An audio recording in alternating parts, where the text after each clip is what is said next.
Hello, everybody, and welcome to Vex Warfield. I am Vex, your host, and tonight I'm gonna kick it off with a little bit of music.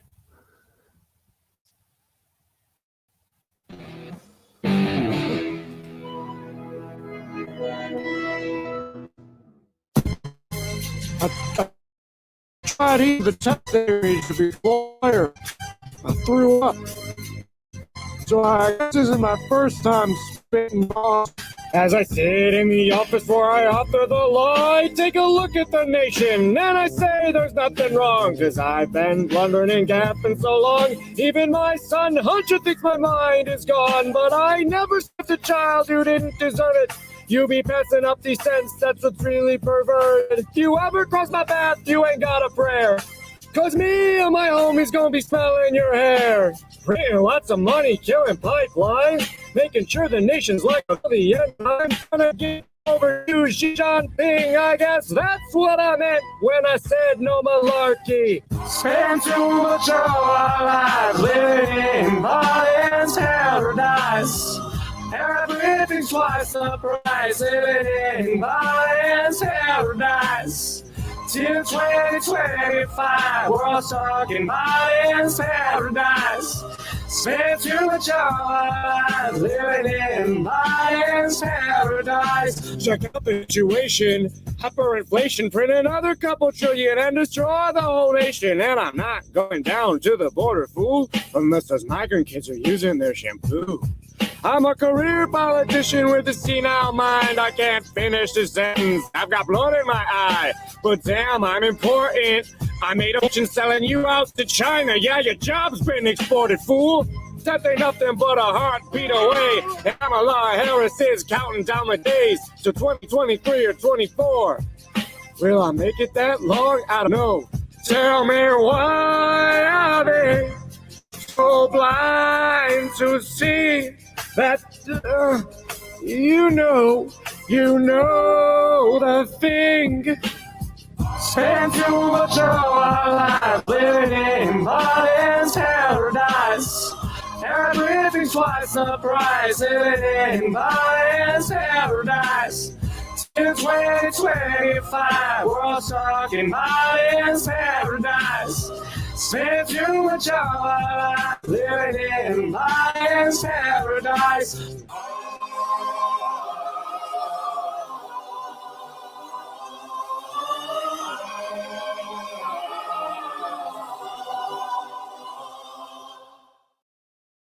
Hey folks, thank you so much for watching. This video took myself and my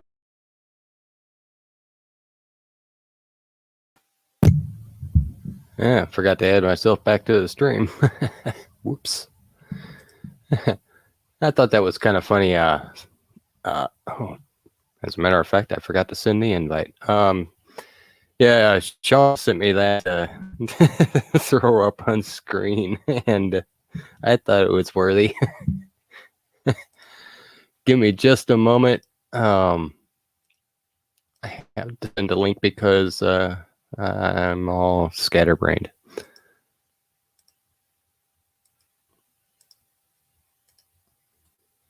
All right. I'm going to go ahead and I got another video to go ahead and put up there. This one's a little bit more on the serious side.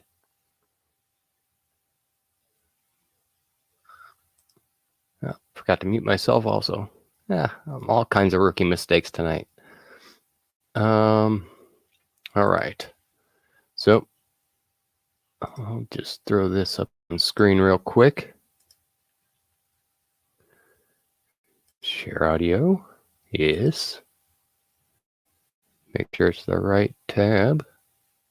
Yes. Yes. All right. There we go. I'm going to go ahead and roll this and we'll get this going. Keep mixing up the tabs. Remove that.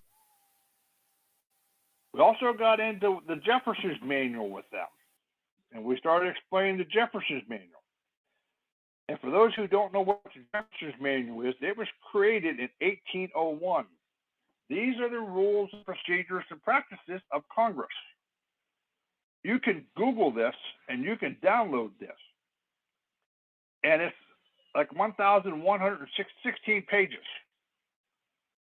It has the complete rules and procedures and practices on how the laws are to be passed, how bills are to be passed, and how they are to function. And it goes in and explains how they are to present them to the floor of Congress. It has to be read 3 different times on the floor of Congress. It has to be read in its entirety on 3 different days. Then it has to pass by 2/3 of Congress. Then it has to go to the president. The president has 10 days. He has 3 options: yay, nay, or abstain. He is not entitled to an opinion. He is not entitled to a thought. He cannot go through the bill and cross it out in red and put down, I want this, I want that, I don't like this. Not his job. His job is either yes, no, or keep his mouth shut. That's only 3 positions that he has dealing with a legislative act. Then it has to go to the Senate. The Senate has to sit down and read it 3 times to a full audience on 3 separate occasions. At any time that the House or the Senate sit here and waives the reading, they waive the bill. Any time that Congress does not have a full session of people sitting in the gallery, then they have not passed that bill because it has no jurisdiction to pass, because the law and rules are very clear. It has to be passed by Congress.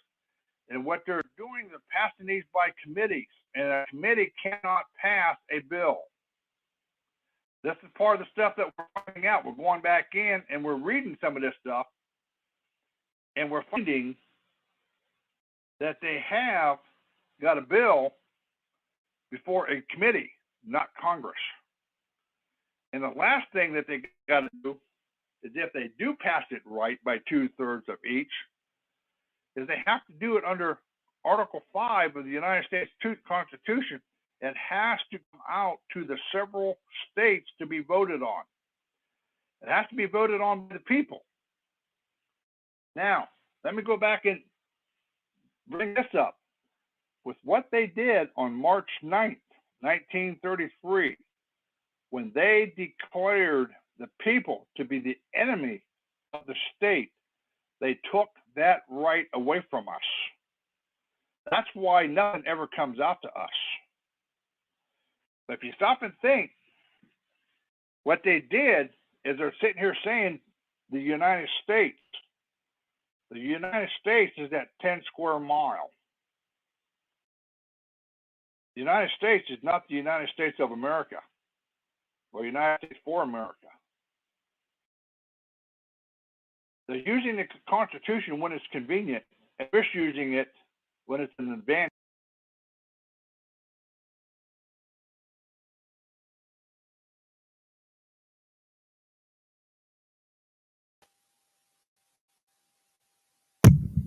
The Jefferson Manual.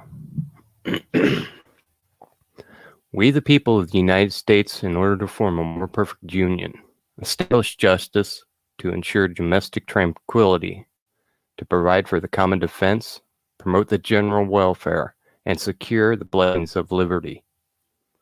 To ourselves and our posterity, do ordain and establish this Constitution for the United States of America. All right, and pull this down. And welcome, Sean StRyKeR. Hey, thanks for having me, Vec. How are we this Friday night? Yeah, pretty good. Got a few more bumps and bruises, but that's a side story. How you doing? I was going to ask if the bumps and bruises were well earned. I don't believe so.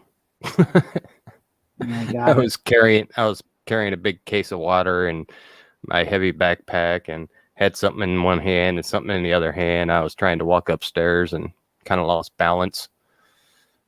Oof. Didn't drop anything though. See, that's kind of like, what I referenced happened to me earlier where, I kind of lost balance getting off my bike. And, it wasn't when the injury happens that you feel it. It's the next, 24 hours or so. Then it kicks in. You're like, wait, I hurt myself? Yeah, I'm just waiting for the pain in my arm to start. I basically landed on my left forearm. It held me up.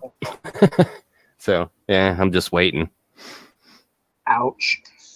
Yeah. Well, I was going to say, if anything feels muscle or bone-ish type injury, I got to give props to Jeff Cavalier and his Athlete X YouTube channel, because that guy has, his DVDs for workouts he sells and his powders and all that, but he's always posting up stuff he knows as a sports trainer. I believe it was for the Seattle Mariners at one time, what have you. He'll put up the free rehab and sports tips and, don't do this exercise. It causes an impingement and potential nerve damage. Do this alternative instead. He's into, people, healing naturally versus, having to get surgery right off the bat. Sounds like he might be someone right up our alley to reach out to. Just a thought. Yeah, I think I'm going to have to do some heavy digging myself on a personal note, because I keep getting phone calls about me doing fraud. Sounds to me like we got some very interested parties in what we're up to, and they're trying to dissuade us. One of our friends, we know who she is, and over in the great state of Massachusetts, there was some curious phone calls, and I keep getting phone calls for solar panels despite living in an apartment complex. Now, I can say I have an excuse. This phone is refurbished as a result of the G6 I had being stolen. T-Mobile sent me a G5 to replace it. So maybe the phone calls I get for Elaine Harris, whoever she is, maybe it's from when her phone was this phone years ago. But you'd think by now, after, let's see, I think I've had this phone for 3 years. You think her creditors or whoever they are would get the hint. Yeah, you'd think. But, how much the United States is all lawyered up, And plus, I think it might be attached to my mother's estate in some way. So I have to go back through everything and double check everything. Did you have anyone contesting it? Like, you don't have to get into specifics, but if someone else thought they were entitled to some of the estate, maybe they're trying to mess with you on that end. No, this has, I think, something to do with like that fucking COVID money shit. Ah, yes. Also, while my brain's still on other channels, Bishop Larry Gators was on Roseanne Barr's or Roseanne Arnold, whatever name you want to go by. I was on her channel the other night. I got the very end of it. Again, looks like he was dropping some knowledge. Most of it's dealing with the Boulets and the Black Illuminati stuff, but, it's always nice to know about someone who at least is really educated about some of the behind-the-scene players. Right. So, but we're not here for that. We're here for Vex Warfield and for your channel. Well, it's everybody's channel. I wouldn't be doing anything without anybody watching, so, we were going into the Jefferson manual and Jefferson himself. We were. I'm only on page 7 of that so far, and I'm ashamed I'm not making much progress on it. I basically, between the heat and being hurt, my instinct is to curl up into a fetal position and just try to sleep away and eat high protein right now and heal. And as of earlier today, applying that, I've been buying 4 packs of muscle milk and drinking them like they're milk. Well, not milkshakes, literally, but just drinking them along with water and keeping my supplement intake up. So having a day or two of rest, I'm feeling a little better, but on the way to the store before this StreamYard today, all the aches and pains were starting to manifest on the way back. So definitely something's injured and definitely need to baby it. So moving on to the Jefferson manual, though, I reflected on this, I think maybe even with you on Monday night. I'm not 100% certain, but Thomas Jefferson was citing that other other bodies for legislation, like Parliament, had already developed rules for keeping people from disrupting their business, being able to not only make their way in to the parliamentary meetings, but they also started giving themselves other privileges, aside from not being, quote unquote, rudely interrupted. They essentially had stuff set up, and I remember this got a visceral reaction from me. And it's a very important reaction because I want to expound on it. What is said on the floor of that legislative body, whether it's Parliament or over here on our side of the ocean, the Congress, they are not held accountable for whatever they say while they're on that floor giving their speech or their spiel. So you could literally have someone read the Communist Manifesto, endorse it, and then they would not be considered, despite the words in it, and despite, I believe there was a point the Communist Party was outlawed, they could read that manifesto off into the minutes, into the record, and then say that they endorse it, and they wouldn't be taken in by the Sergeant of Arms. So that's kind of the trick with free speech. And before we get riled up and angry about that, we have to remember that Senator Ted Cruz at one point read Green Eggs and Ham during the Affordable Care Act issues, that he used that to help the filibuster process out. So there is a precedent for sometimes reading disagreeable material, what have you, into a record or into the body, of a legislative body to use filibusters, which right now the Democrats are trying to work to get rid of. But on top of that, just filling in that space and that time, whether it's a politician saying or asking for someone to repeat themselves as if they didn't hear them, or even in cadence. You guys know I'm pretty rapid fire, so I get a lot of stuff out there, but that's because I always feel pressed for time. Other folks, including our people in Washington, they'd rather take their time. Kind of the mindset that they're, not being paid for productivity, they're being paid for the time that they're there. So I want to know if you wanted to work around that thought for a moment, Vex, while I pull up some stuff on my desktop screen that I wanted to read it for us tonight as well. Kind of related, by the way. Right on. Yeah, I was just putting up the article from Gateway Pundit about the Senate or the representative, the Democrat representative, that just in to bust up the, I guess, the filibuster thing. And yeah, it's not directly related, but it is related. Especially in today's, what's going on with everything around us. Yeah, we get people that's still in prison, and yet they do all this bad behavior and they're not getting held accountable. Well, that's where the assembly comes in to hold them accountable. Otherwise, what are you going to do? I mean, it's not like the Wild West days where, you look at Clint over there and go, get a rope. It's not like that. We can't do that. That's not civilized. We have to do this in the proper way. The Jefferson Manual is one of those things that one of the things that shows us how our founding fathers thought about governing. It's a good illustration. I mean, I haven't gone through it like he's only part of the way through it. I think I'm on page 9 of it. So it's some reading. It's some reading, but every bit of it has great meaning. Shall I back in? Yeah, I'm just I'm just catching another bit of topic here, and again, this stuff it's on topic and off topic at the same time.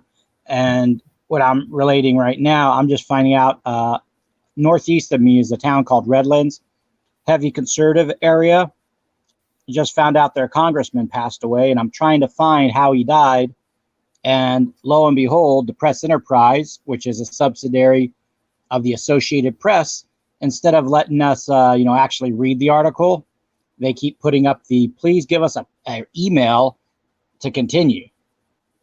These media companies, when we want to keep track of our parliamentary procedures, our congressional procedures, they are now creating paywalls, or in this case, taking my information as regarding an email to block me from knowing about a guy who's less than 2 zip codes away.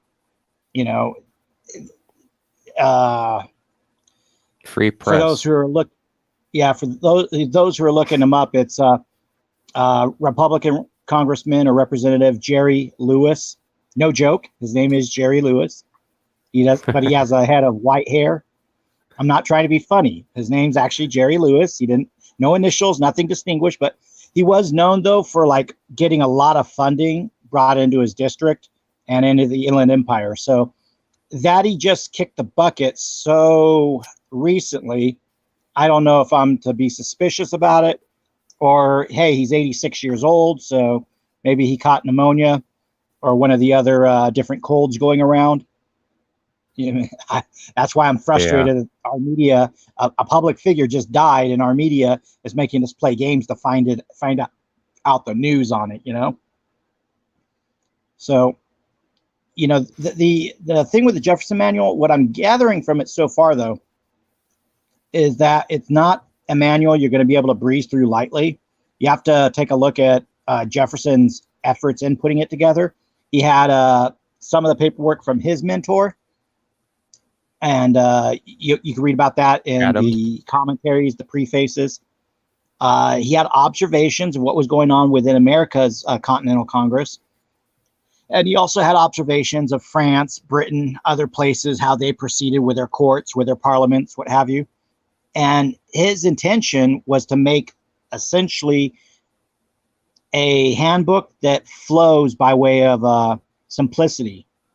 But he even puts in that preface that there will be others who will improve on what he does, and that will find, even more efficient methods. So it's not, I won't say it's a be all end all, but people should understand that it's a much more streamlined process. And again, I'm only, a few pages into it. I've had a rather interesting week. Part of me pulling up some extra news articles here is partly to give you a little bit more material, since I'm not saying I dropped the ball on the Jefferson Manual, but I didn't get to where I wanted to. But one of the items that I have here was something that was circulated around. You may or may not have seen it, and it will be assembly related. So kind of a 2-fer or 3-fer for tonight. Like in the chat said, we're trying to find out if the guy was mowed. Yeah, the guy who died. Jerry Lewis. The thing with him is, you'll remember him if you ever seen any thing of Congress with a dude with really, really white hair, but like a kind of a narrow facial build, older looking dude. Again, he's 86 years old, so maybe he didn't get mowed. But you never know with the way all this stuff's going. I can't speculate at the moment because I literally just heard about this as the call started, because I was looking at one of my articles and I noticed the headline off to the corner. Like there's one, here's a headline for you. 12 arrested in Riverside and Orange County after customers used taco enchilada to order heroin. Only in SoCal, folks. Oh, yeah. And what again, I'm just on the Press Enterprise page, the Associated Press. Reason I got that page open, and I'm giving them the time of day, if not for this article, I wouldn't have known about something that, unfortunately, it's too late for me now with the time and the date. apparently, we'll just start with the headline. Representatives Matt Gaetz and Marjorie Taylor Greene move America First rally from Orange County to Riverside. Dang, I wish I had known about that, earlier, right? Could you imagine, had I had the time to prep for this and go down to this event when I could have, I am kicking, mentally I'm kicking myself, but here's the thing. There was reasons that it wasn't announced until exceptionally late. The byline, event was originally scheduled in Orange County, but that venue canceled due to controversy surrounding the GOP Congress members. So there's a photo of Matt Gaetz and Marjorie Taylor Greene. He's raising her hands, and it's from an America First rally back on May 7th in the Villages, Florida. So again, this is Press Enterprise I'm sourcing here, but the writing has a slant to it about our congressmen. And this is reflected in the Jefferson Manual too, when Jefferson was referencing that the congressmen have to be able to say what they want without fear of recrimination, including by press or other bodies, because they need to be able to come to their conclusions and go through their deliberative process. And this reminds me when we are at the National Assembly, not everyone likes every vote or every step taken. People butt heads on a lot of things. But after the vote is done, after an issue is tallied up, there shouldn't be resentment. Like a partisan press, we don't need to go out and keep adding spin to how votes go or add negativity to it. If a person wants to repeal that vote, that's what that body, whether at national, state, or county level, has an option of doing. You propose a motion to repeal the results of a vote, discuss, so on and so forth. As some are aware, California's call was open cross-country. We were fine with that for a while. But as California tightens its call security, as we're trying to get ready for our first meeting as an assembly statewide, we opted to not have other states on our call. One of the reasons why I'm happy Vex has given us a platform here for a lot of us to still get together and touch base about our Patriot activities. Indeed. But for us to do that, to close that call to other states so we can handle our business in private, we had to make a motion and essentially repeal that issue and debate it. And it actually did pass at the time uniformly. And, I foresee once we've had our assemblies meeting, so on and so forth, we'll be able to open it back up again. Maybe, maybe not. But it was a case in process. And the funny thing with it is that some people, even going through the process, are annoyed with other people in the process of debate. They don't feel they get enough time to speak or enough time to weigh in, what have you.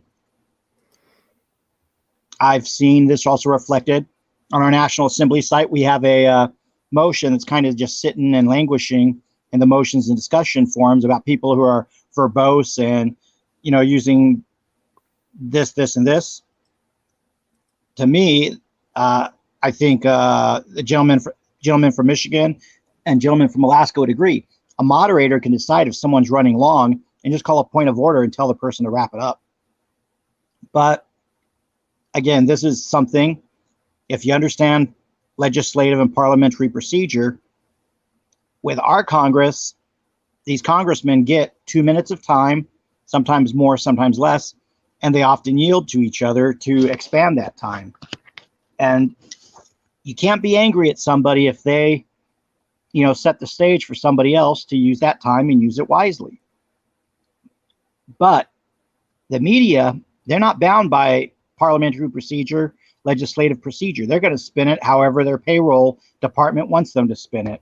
In other words, how their corporate overlords tell them. Right. And so reflecting on Matt Gaetz and Marjorie Greene, if you guys will humor me here, I'm going to read this full article to you. And you will hear the Associated Press's spin in the article and the way that they just, it's enough to make you want to throw your computer screen across the room.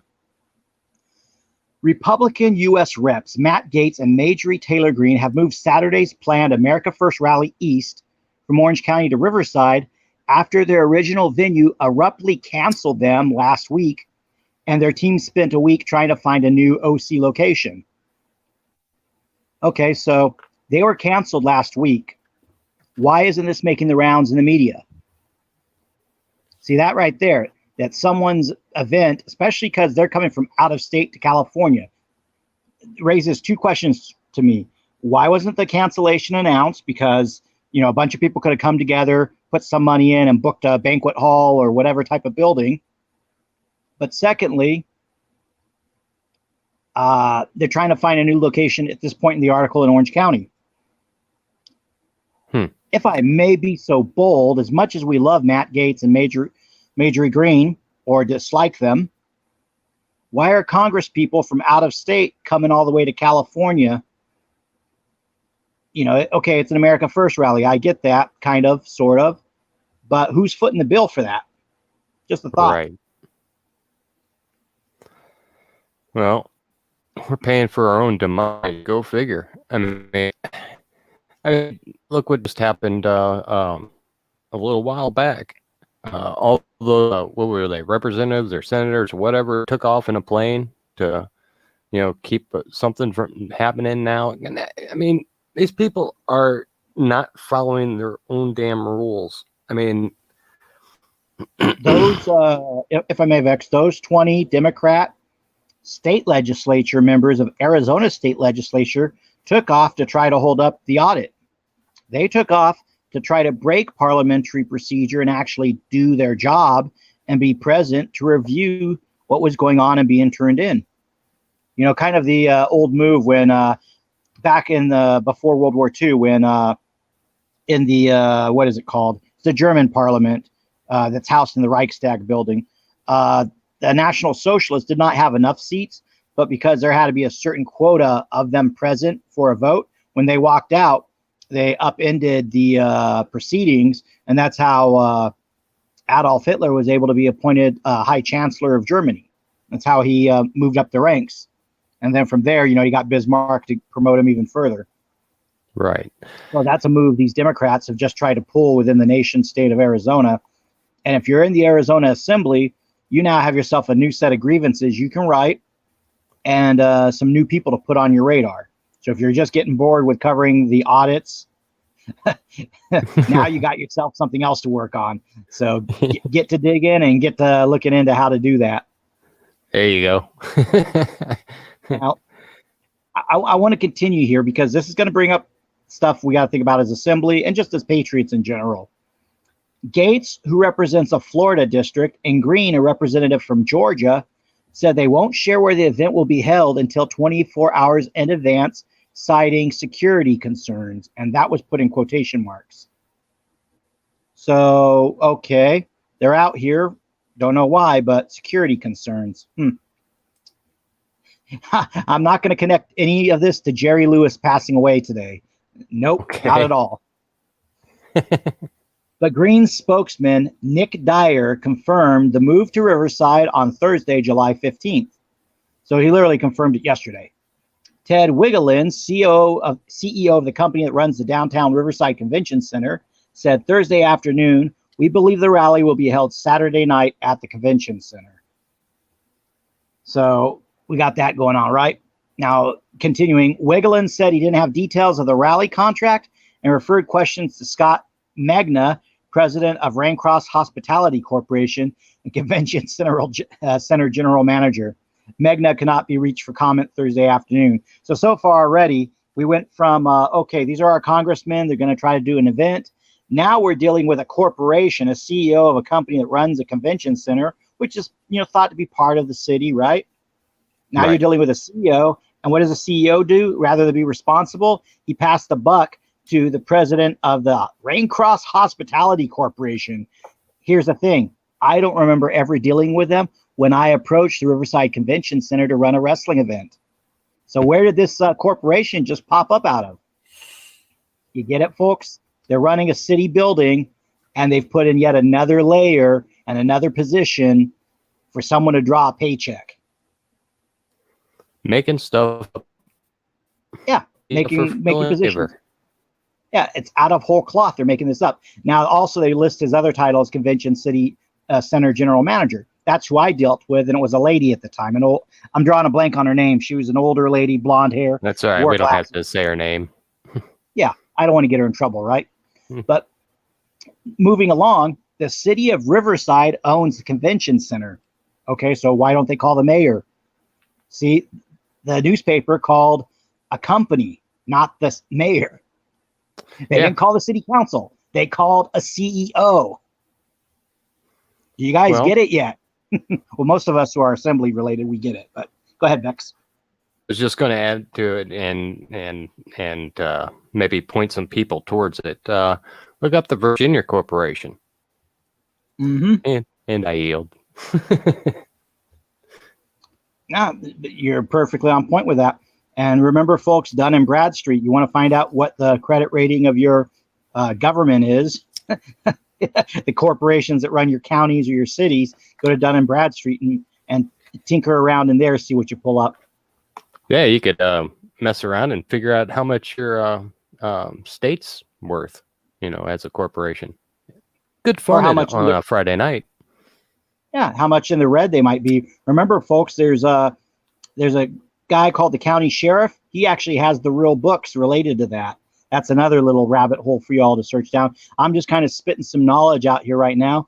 So you guys who think us assembly folks are crazy, you can follow up on it later and be like, oh, these guys are on point. Yeah. I'm just not being as organized as some of the older people are in giving you the info. Right. We're a little bit looser in that aspect. We started out, voicing our opinions on call-in shows on YouTube and stuff like that. So, yeah, we may be a little bit rusty in the way of, being proper and doing things the exact way. But we like to drop information, lots and lots of information. Indeed. And this should be the point where someone shakes a martini tumbler. Shake it, not stirred. Yeah. Moving along with that. In a Thursday evening statement, the city said that Raincross's booking of the rally, you're going to love this, guys, is not an endorsement by the city of Riverside of the views that may be expressed at the event. So the city had to basically say, oh, no, America first. Riverside will not endorse that view. We will not endorse, Matt Gaetz or Major Taylor E. Green wanting, election honesty, yada, yada. So for the first spin we get here is that, okay, there was some wackiness with booking the event in Orange County. It's moved over here, and now we're in the phase where the corporate bigwigs are trying to wash their hands of hosting it. Makes me wonder, though, if they got paid, took the check, cashed the check, and just are trying to pull a Pontius Pilate and clean their hands.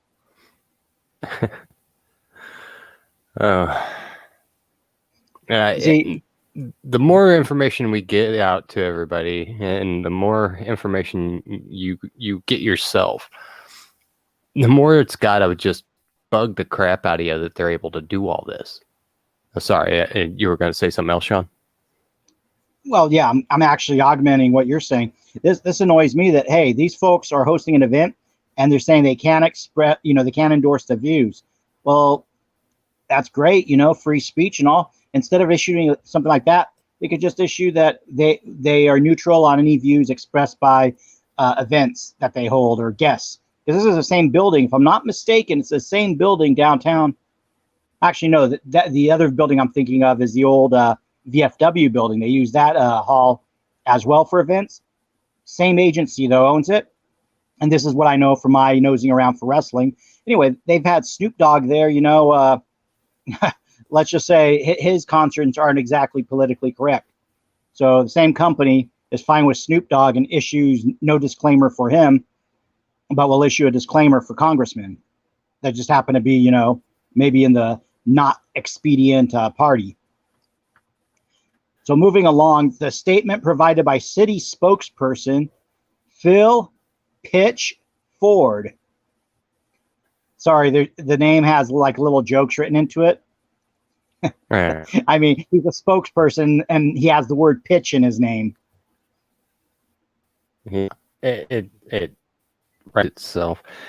You notice a lot, and I don't want to go down that avenue. Never mind. Go ahead.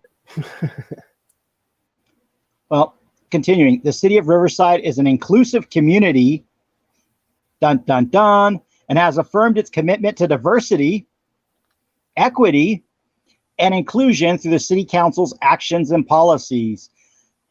Oh, yeah. They Our spokesman is spelling woke. that word. They keep misspelling that word. It's equality. Yeah, equity they don't get. So, moving along. Yeah, our spokesman is using full-on woke language, but moving along, Raincross event organizers and Riverside police are working to, this is in quotes, to ensure that adequate security is provided. Yeah. Kind of like when we had a BLM marching to our sheriff and our sheriff took a knee. That was really secure. And that cost will be paid by event organizers, the statement said. The city will work with Raincross to ensure that any event now or in the future that is held at the Riverside Convention Center is conducted safely and in a manner that is consistent with the management agreement between the two entities. So what this is telling me is that if some bad guys were so motivated, they could disrupt this event and really foobar stuff for the GOP out here in Riverside or other patriots. So just something, again, that's in that wording. By them putting that, it gives, provocateurs their window to figure out how they're going to screw things up. Yeah, and they'll take every opportunity they can get to screw it up. Yes. Now, this is where things, again, get a little screwy. Flyers started circulating last week about an America First rally at Pacific Hills Banquet and Event Center in Laguna Hills on Saturday, July 17th. Okay, Laguna Hills, Orange County. That's pretty red area, pretty chill. And then the next sentence, and they also started the sentence with but capitalized, which anyone who knows that's bad grammar, just like starting a sentence with and. Remember, though, these are professional newspaper writers we're reading. Right. They're not, from CIA or FBI. I mean, no, that could never happen. Exactly. But the center's general manager, Javad Mirtavusi, Mirtavoosi, I can't make this up, and the first name is literally Javad. I have no idea where this name is from. I'm going to guess that, I'm just going to guess that it's not, some redneck out of Nebraska. Anyway. Said as soon as they found out who the speakers at the event would be, they canceled it, hoping to steer clear of the controversy surrounding Gates and Green. Okay, what would be the controversy of America First? What would be the controversy of Gates and Green? Two of our congressmen. Yeah. Two congressmen who are very well spoken and against the media and censorship and the election alteration. See what I almost did there? I didn't use the F word. Yeah. Thank you. I guess. I mean, I've used it. We don't need any strikes yet, but here's the thing. They use their voice for their constituents on the floor of Congress. Here they are being penalized for what they said on the floor of Congress. That was in the Jefferson manual. You're not supposed to penalize these people, even in worst case scenarios, for what they say in the legislative meetings. Once again, breaking their own rules. Precisely. Except in this case, they're using a mix of the media and a mix of certain business owners. The line continues. Green's campaign spokesman last week disputed Murdavusi's characterization of why he canceled the event. Green claimed in a statement Tuesday that they'd received vile threats, insisting the original venue got harassed and bullied into canceling. Her campaign did not respond to requests for evidence of those claims. So that right there, Orange County, SoCal, I'm guessing could be any number of factions. And we know some of these factions play real dirty. So they probably threatened the venue's family and owners. And yeah, Kelly Unknown, I was eating dinner before we started, and currently I am finishing off some egg salad. Nom, nom, nom. Delicious stuff. Keeping the protein intake up again. So probably got a good heart attack or healing quality coming out of this bucket of egg salad. We'll see. Bucket? Now, well, it's a 1 pound container, you know, so it's like a little bucket. Gotcha. No point in buying less than a pound, and it's crazy to buy more than a pound, right? Yeah, pretty much. Someone's listening in like, what the hell are they talking about? Egg salad, 1 pound? All right. Yep, we got the right to say egg salad. So, yes. Eggs are a good source of protein. Hard boiled, especially. Really? Yeah, you get your 5 grams of protein per egg that way. If you crack them and cook them, you burn off some of the protein. Good to know. Why do you think all the movies you're either eating the eggs raw or hard boiled? You like Rocky and all that. There you go. Can't Yeah, eat Rocky. the downside. Well, that's all of food in nature is you cook. The more you cook it, the more you boil off or burn off the nutrition.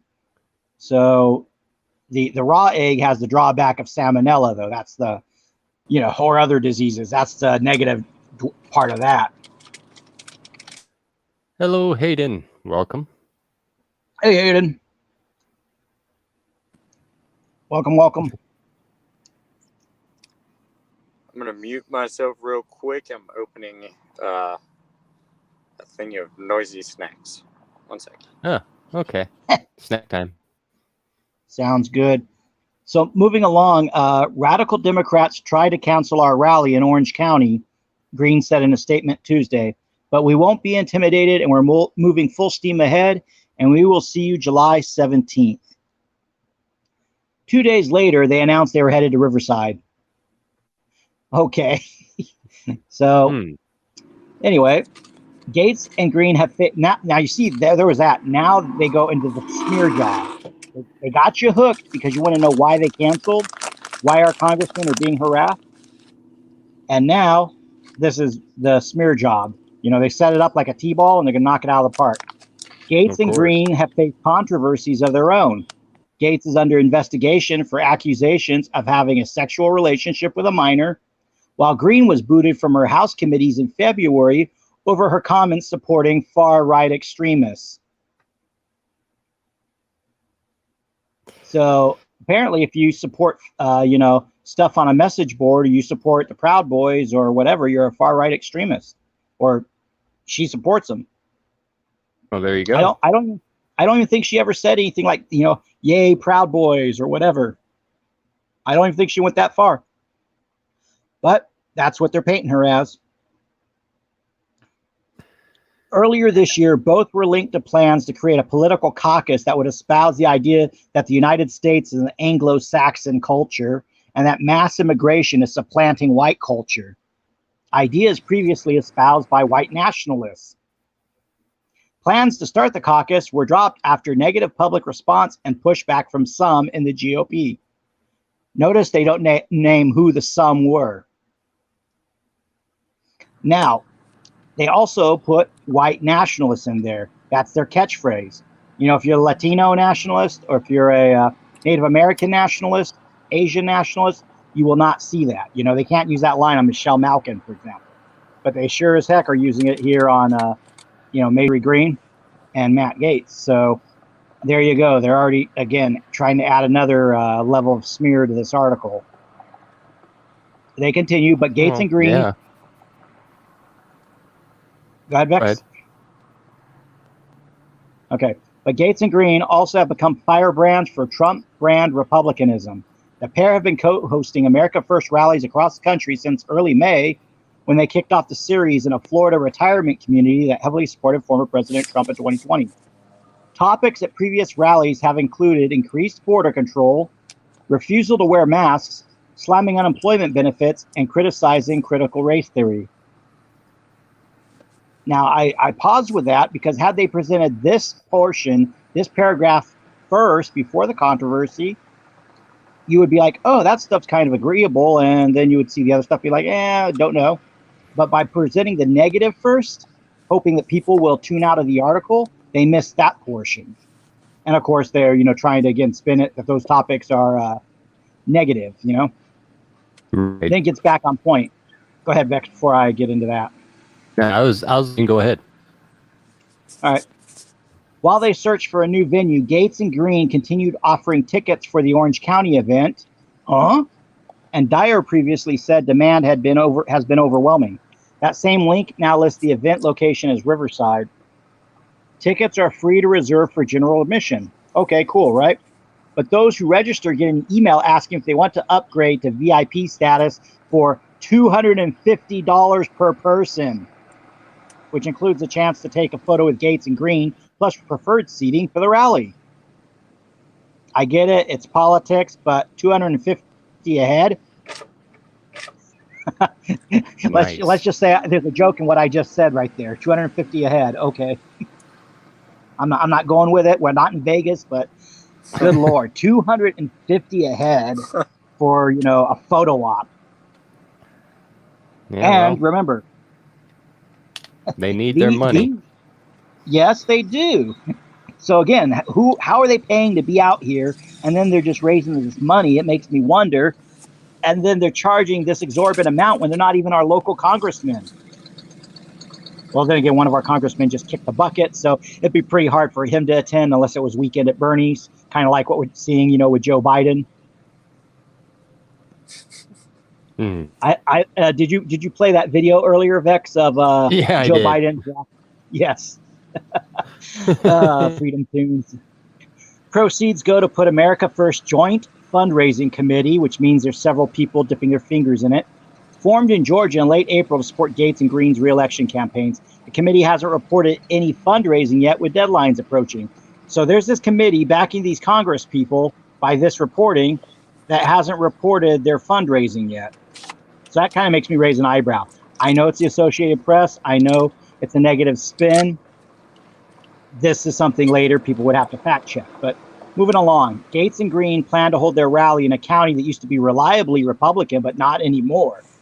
Oh, wait, Riverside County is not reliably Republican?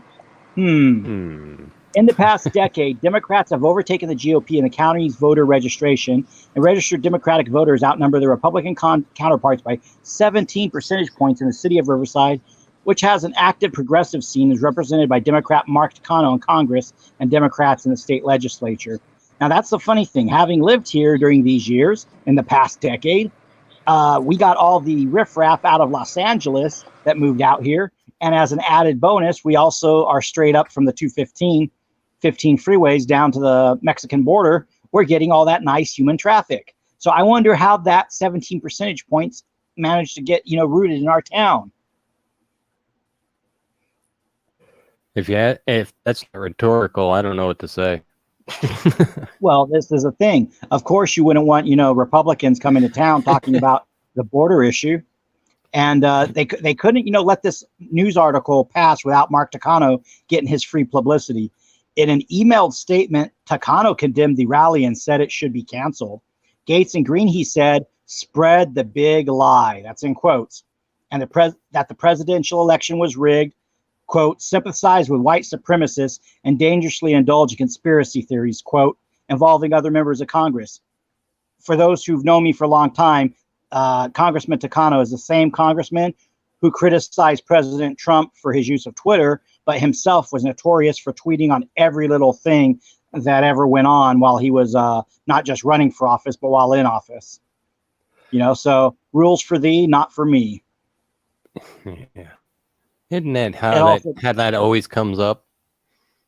Yeah, well, it also, it's kind of entertaining that, again, what I said about, don't penalize people for what they say on the floor of the legislature per the Jefferson manual. And here he is,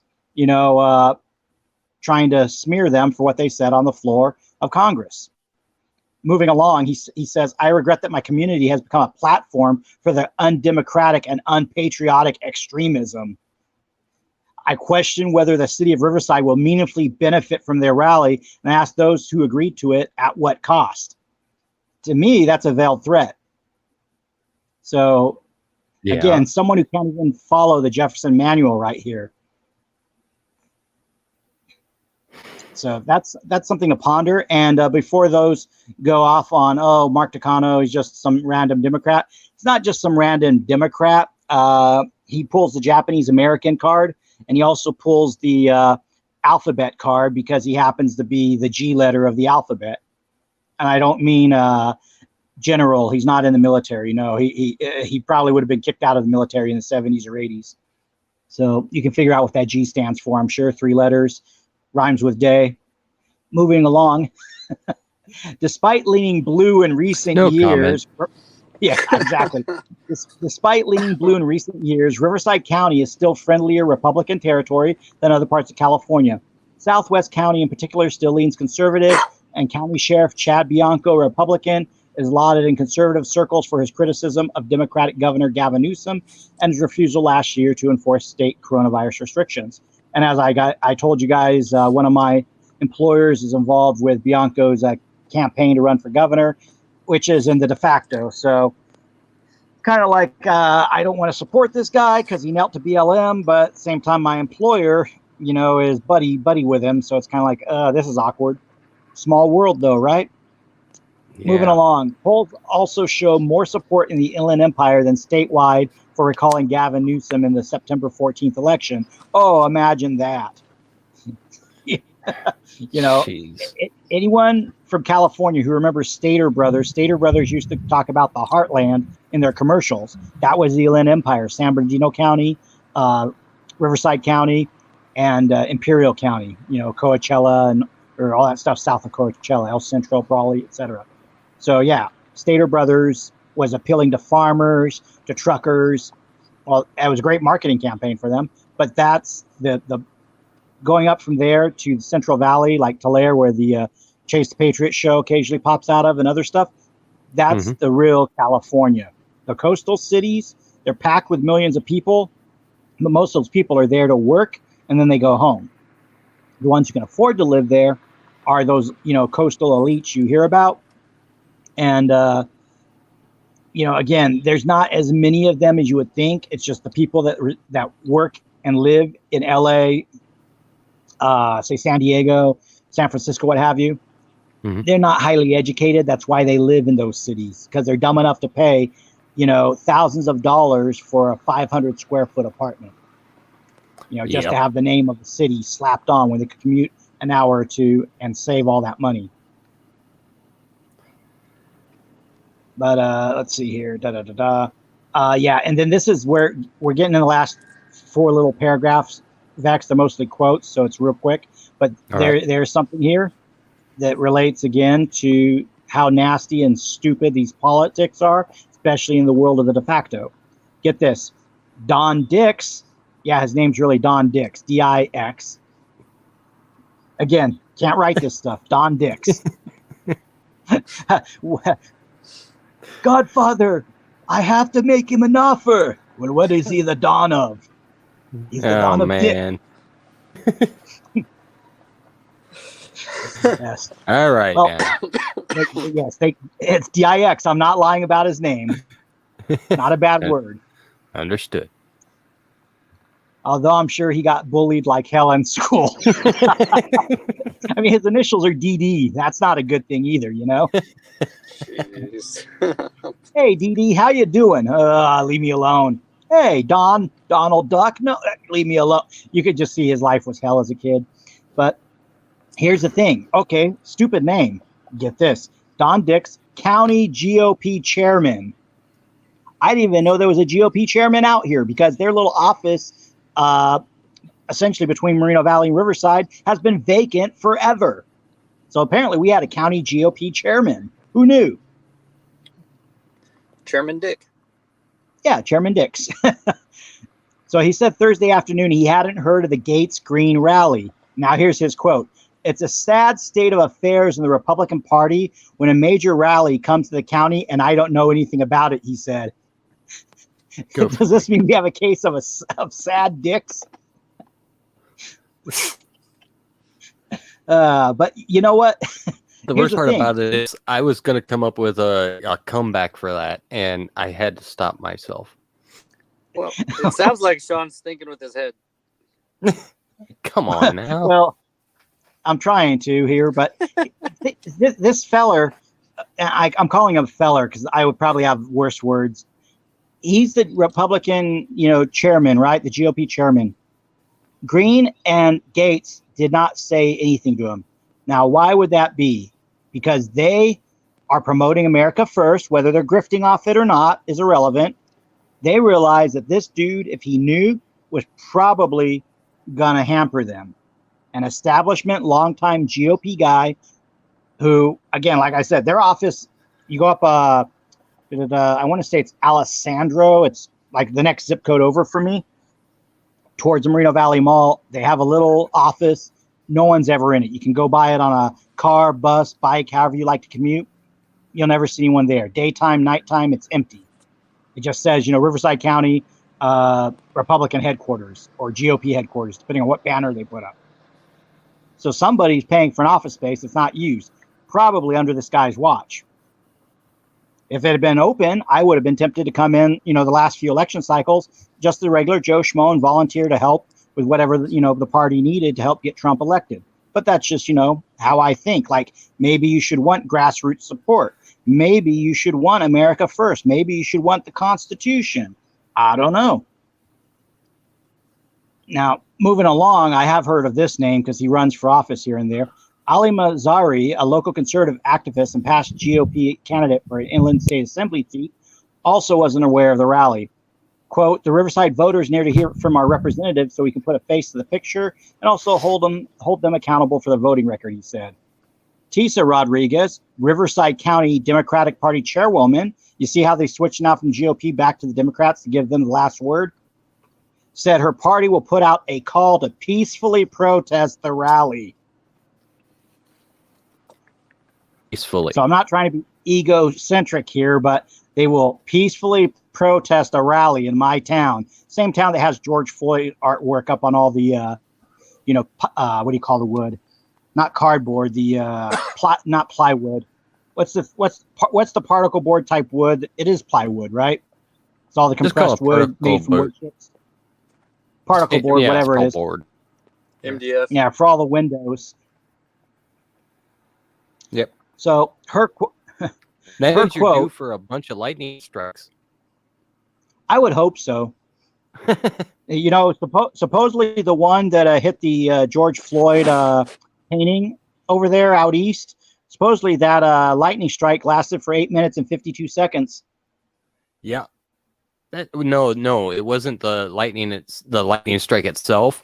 It was the lightning area was held over that spot for that long. Basically, okay. You know how clouds drift and all that stuff. That lightning activity hovered in that spot for 8 minutes. Yeah, that's to make sure it got hit. If you have one of two ways of looking at that. Either God really hated that mural, or the Department of Defense wants to say that God hates that mural. One of the two. I'm just saying, that's speculation again on my part, but we're not really here to deal with weather, weapons, and geoengineering. We're here to focus on more of the political end of things, especially the assembly. So I just want to get this lady's quote out of my way before we get into the deep diving. This is kind of just to jazz you guys up, wake you up, and give you a little like how this applies in the real world type stuff. Quote, the rally is, this is in parentheses, extremely offensive because the stances they take are people who literally live and work in our community, Rodriguez said. Having people like this who create targets out of our citizens is not a healthy thing for finding real peace. Why is it whenever the Democrats put something into print or they say it, they have to use the word literally? Literally. And secondly, live and work in our community. Hello, illegal immigrants don't live and work in the community in the technical aspect of it. They reside in the community and they work send under their the money. table. Yeah, and they Yes, send they their do. money back home. Well, here's the thing.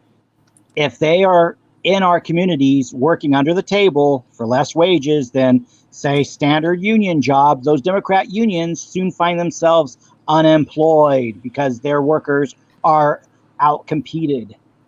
This is why unions are a stupid policy and should quit putting their money into the Democrats. But what do we know? Well, a lot of things are going on right now that have been proven ineffective in the past, but they're pushing forward like it's a new thing. So, part of the course. Yeah.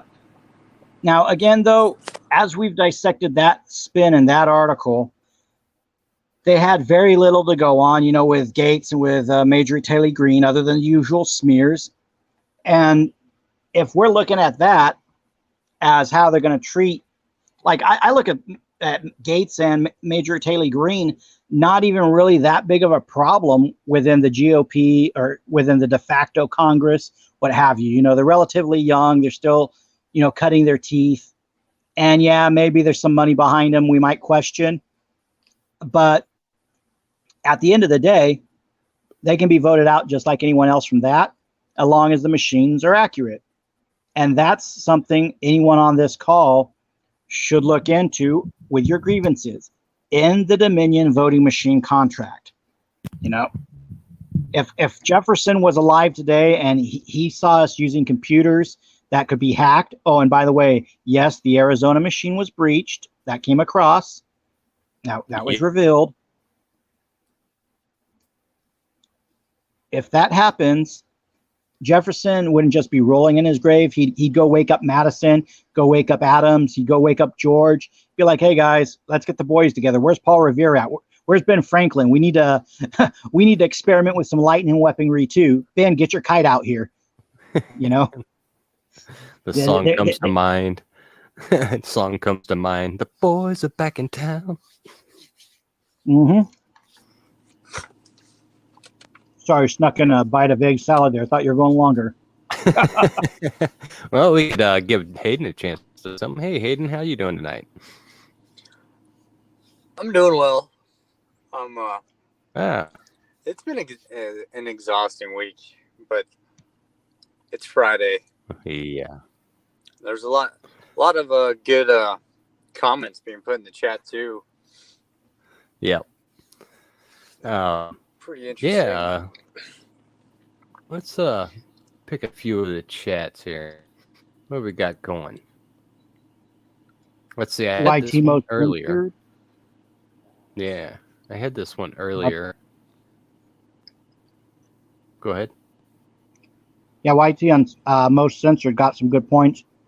One was about Hillary, wanting to do away with the Electoral College, which the Democrats have hated.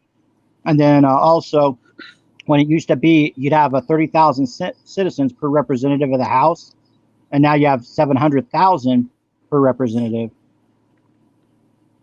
That's I'm forgetting their group. There's a group that actually wants to lobby that as well as their fix, in that they want to make essentially more representatives, more Congress seats to reflect the population growth, which is a good idea, but they have to make sure that constitutionally it doesn't get messed with again or taken advantage of. They have to find a way to control that.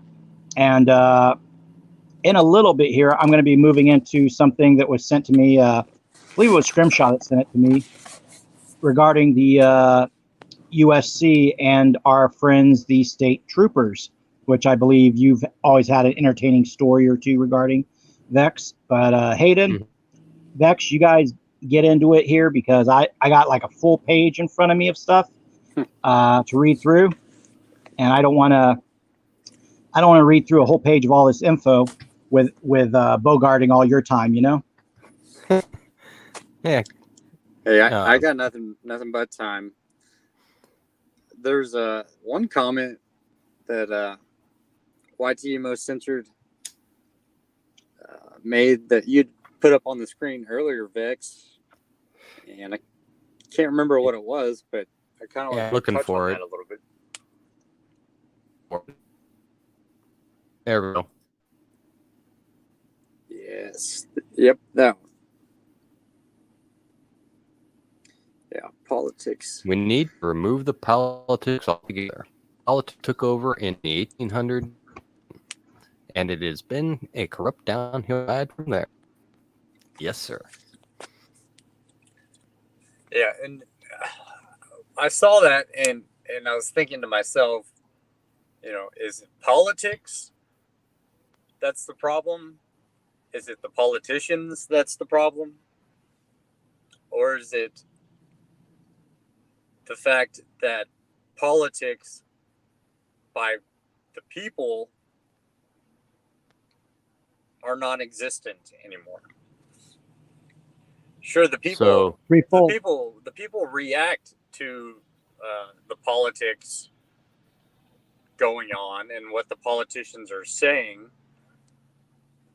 and people get so wrapped up in that they forget that they have the capability to control what the politicians or the public office holders say. Take a look at like Alaska's governor. Dunleavy. Dunleavy. When Dunleavy gave his State of the State speech in 2020, he was reading something almost verbatim. He was made fun of on the internet quite a bit for everybody thought he was incapable of speaking, but I believe he was given some instruction on what he was supposed to say by the people. And if everybody's picking up what I'm laying down, to me, that's quite impressive. The people speaking up and making the people's politics their politicians' politics.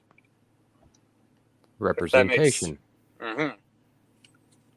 And I remember there was a phrase that was used a long time ago: no taxation unless you get representation. Mm-hmm. That was a grievance of the colonies. Taxation with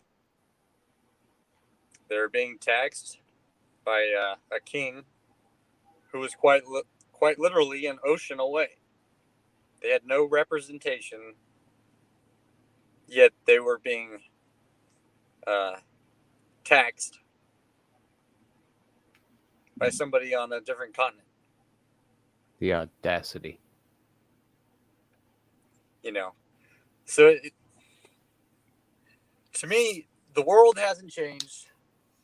People and their basic instincts and feelings and common sense, more or less, haven't changed. It's just the fact that the people don't know how to self-govern and how to implement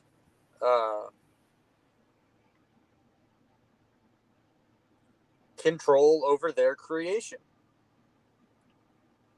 It's kind of like when you get a puppy. Puppy's really cute. You try to train it. You teach it to shake and you teach it to sit, and then all of a sudden the dog gets a little bit older and starts peeing on the floor.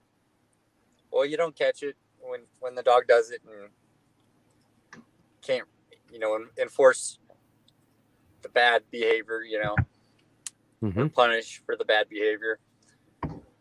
And then it happens again. And then it happens again.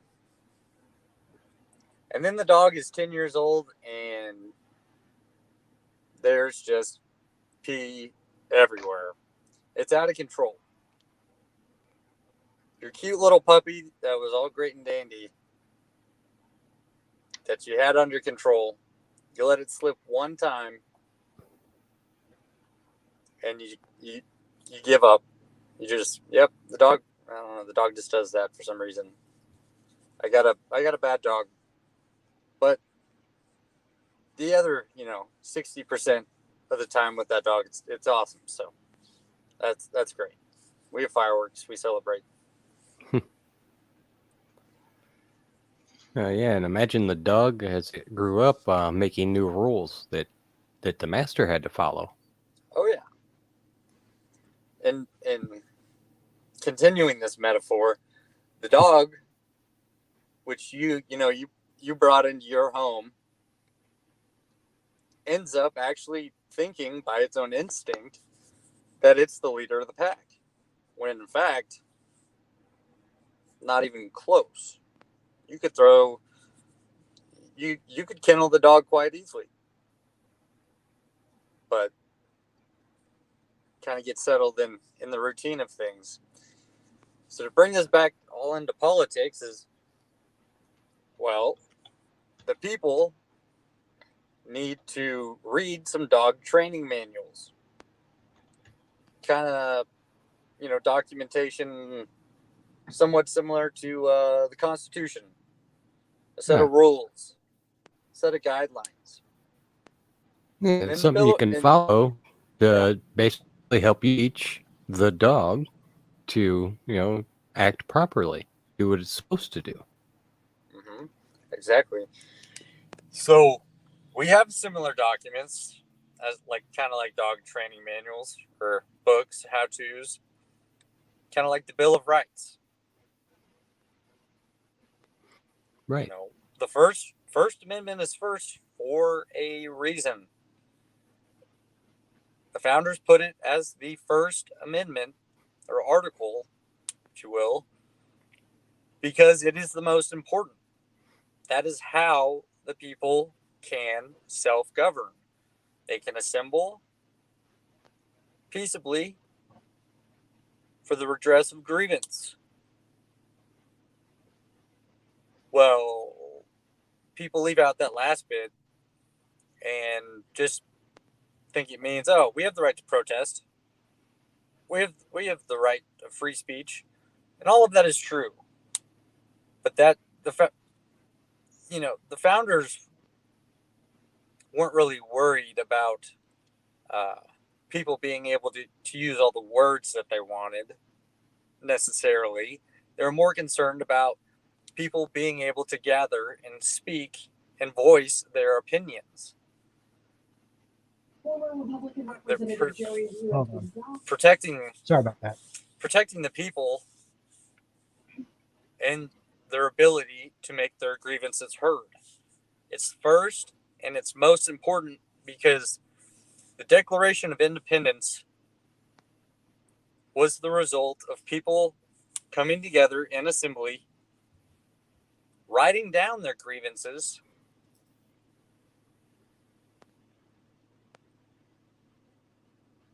and making it known to the world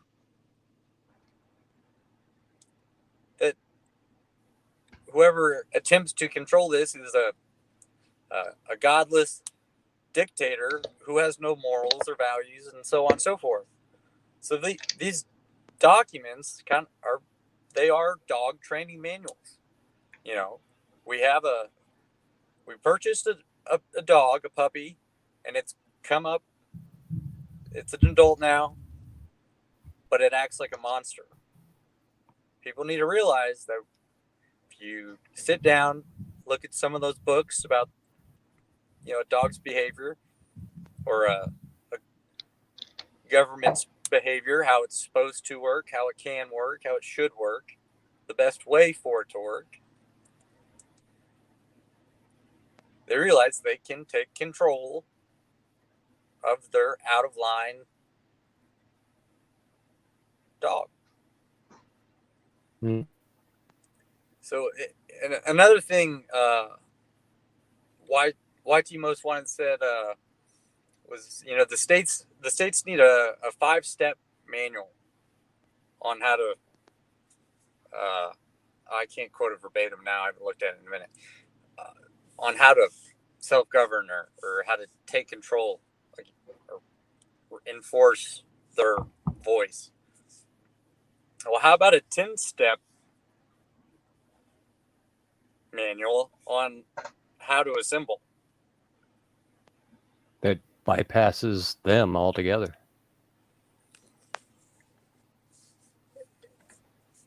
I'm not sure it quite bypasses them, but it's 10 steps to being able to make your voices heard, and heard effectively.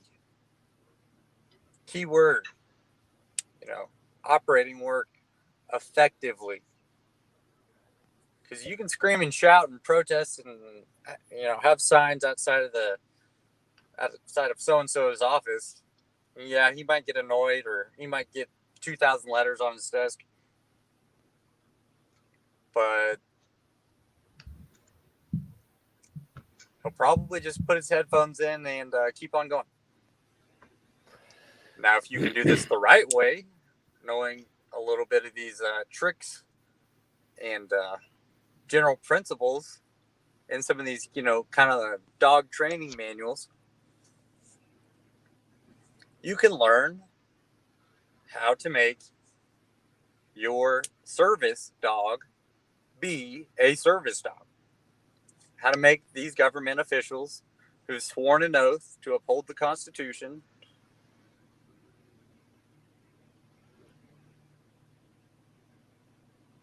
we got to look at these documents and figure out what we can do and what is the appropriate way to do it.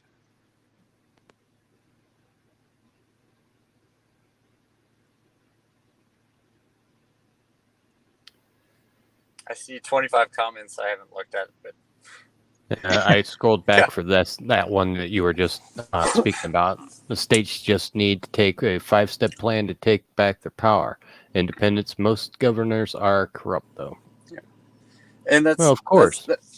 That's another thing is, we call them corrupt, which in essence their behavior, yes, it is corrupt, but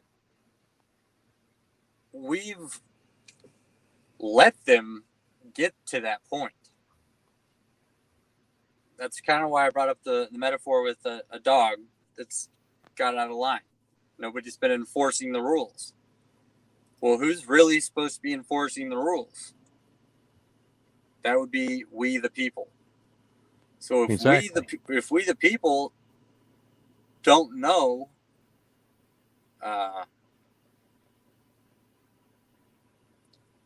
how it all is supposed to work, it's kind of hard to call them corrupt because we let them get there. We let them be corrupt because we're not doing our job. If I may, yeah, go ahead. This goes right with what you're saying. When I'm referencing earlier, Congressman Jerry Lewis, he first became a congressman in 1978. Dude was in Congress for 40 years. 86 years old, 40 years. Been in California Assembly prior, and his angle is that he again was always getting federal dollars to different earmarks, out into different projects out here. And there's some good ones, like getting San Bernardino National Forest cleaned up so there's less wildfire risk, and Seven Oaks Dam Cancer Center at Loma Linda University. Good stuff. But the flip side is that, okay, he's doing a few good things, and yet everybody's looking at him like this dude was one of the biggest pork barrel, special projects, money grabbing dudes there was, and he was doing that for 40 years. So what that means is that his particular district was not keeping him in check, whether writing angry letters or voting him out. And so this goes back to what you were saying about the dog analogy. Not only did the dog grow big in office, because apparently he was investigating for directing some of the money to friends and or colleagues and stuff. So he's But, sharing it with the other dogs and the other animals in the neighborhood. Exactly. But to move into that analogy, I put it this way: the worst thing about a dog is its bite, so you muzzle it, right? But in this case, what we're dealing with right now is the dogs have muzzled the people. Right. Because they're afraid of our bite. And our the muzzle is wrapped up in regulations and these traffic laws and all that stuff. Go ahead. Yeah, and well, our bite can have several different approaches. Their bite, they can hit us in several different ways too. But the one thing is, once there's a notice published lawfully, they cannot rebut what we are doing. We've seen that with another state close to your area, close to Missouri. I'm not going to specify which state, but they've published their notice and they're still waiting for the rebuttal. I believe they're on week 4, so I'm not going to get into too many specifics, but they are about ready to move forward in their process. And our friend YouTube Most Censored did make a great point. Why not 50 steps? The 10 steps are basically the best boil down we could provide at the assembly, as far as I know.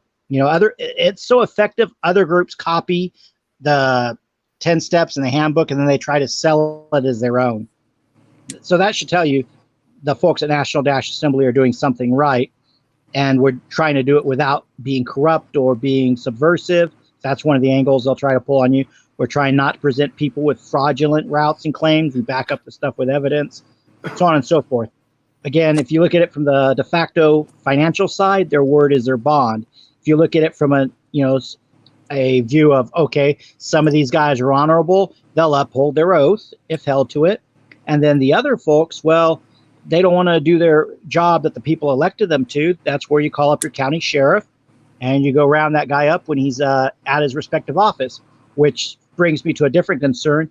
Those watching, the Capitol Police are now going to have expanded offices across the country, which creates a whole new ball of wax, because we, the people, are not fans of the District of Columbia and the business that's housed there.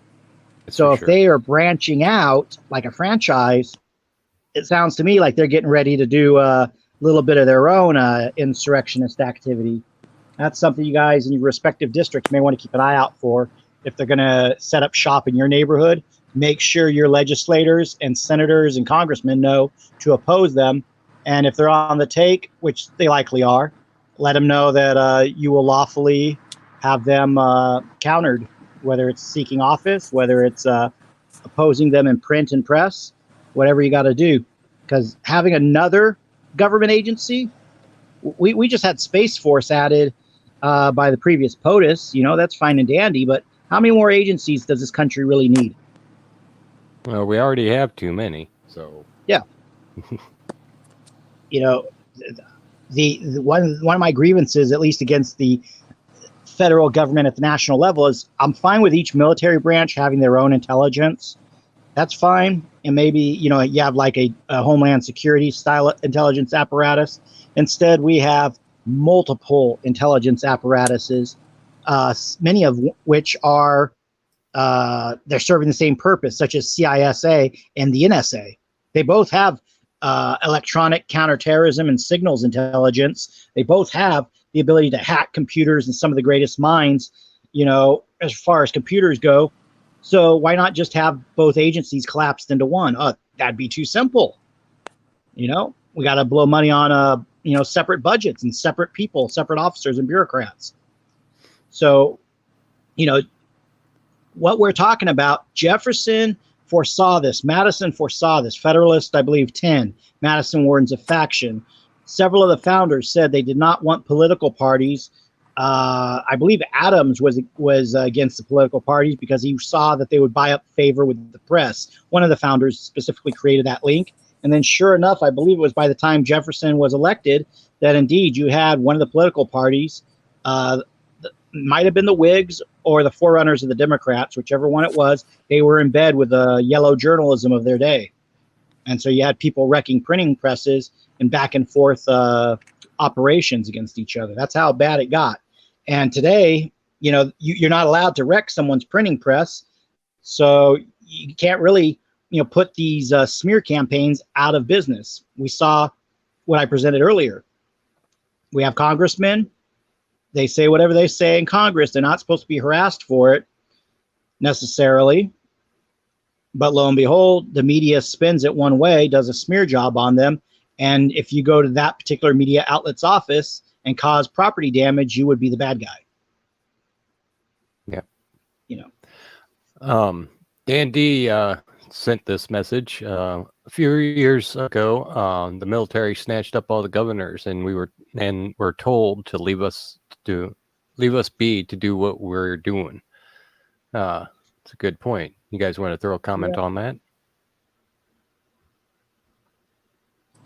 That's very correct. Mike Pompeo commented on that. The problem with Pompeo is I think he plays both sides of the fence because of his former CIA and big oil background. So, Pompeo let it slip that they did that, but we can't say that, Pompeo didn't, pull a few strings in that meeting as well, or some of his buddies didn't get some hookups. I think he was referring to basically the people coming to the assembly and saying, we like what you're doing. And, that they told the governors that they would leave the assembly members alone to do what they're supposed to do. Yeah. Yeah, I'm in agreement with that. My point is that some slime bag like Pompeo might have sat back, watched that, and been like, okay, now that's happened, I'm going to keep tabs on these guys. You notice they've been real nice to him, but not nice to Trump. Why is that? Because he's never been on anyone's side but his own, which is their side. It's definitely not our side. Yeah, he's on his own side, which that gives me reason to worry, especially again with his ties to one of the biggest oil companies there is. And it's nothing against big oil. It's just against the ethics of them. The stuff they've done to put coal out of business, including the climate change hoax, is quite legendary. After we wrote the letter to Trump with our demands, he met with the governors. Yes. Yeah. Thank you, Four Corners Report. Yeah. I'm going to go ahead and throw the link in and open the panel, if you guys don't mind. And I think one of the key takeaways from that comment is, why were those governors rounded up? And who rounded the governors up and brought them together and told them, do not interfere with these assemblies? Well, it was the military. Because the military swears an oath to uphold the Constitution against enemies, foreign and domestic. And they saw what these assemblies were doing and the constitutionality of it, and the fact that they were doing what the Constitution says they can do, allows them to do, and it's the job of the military to make sure things like assemblies, lawful, peaceable assemblies, can happen. So they sat those governors down in a room and told them, do not interfere. That's, Destry says it quite often that, when they, their assembly gave some not instructions, requisitions, I believe, to Dunleavy. They said that if you don't listen to the people, you're going to be replaced with a military-appointed governor until the next election. And it's very important, and it's pretty eye-opening to me, anyways, when something like that happens, because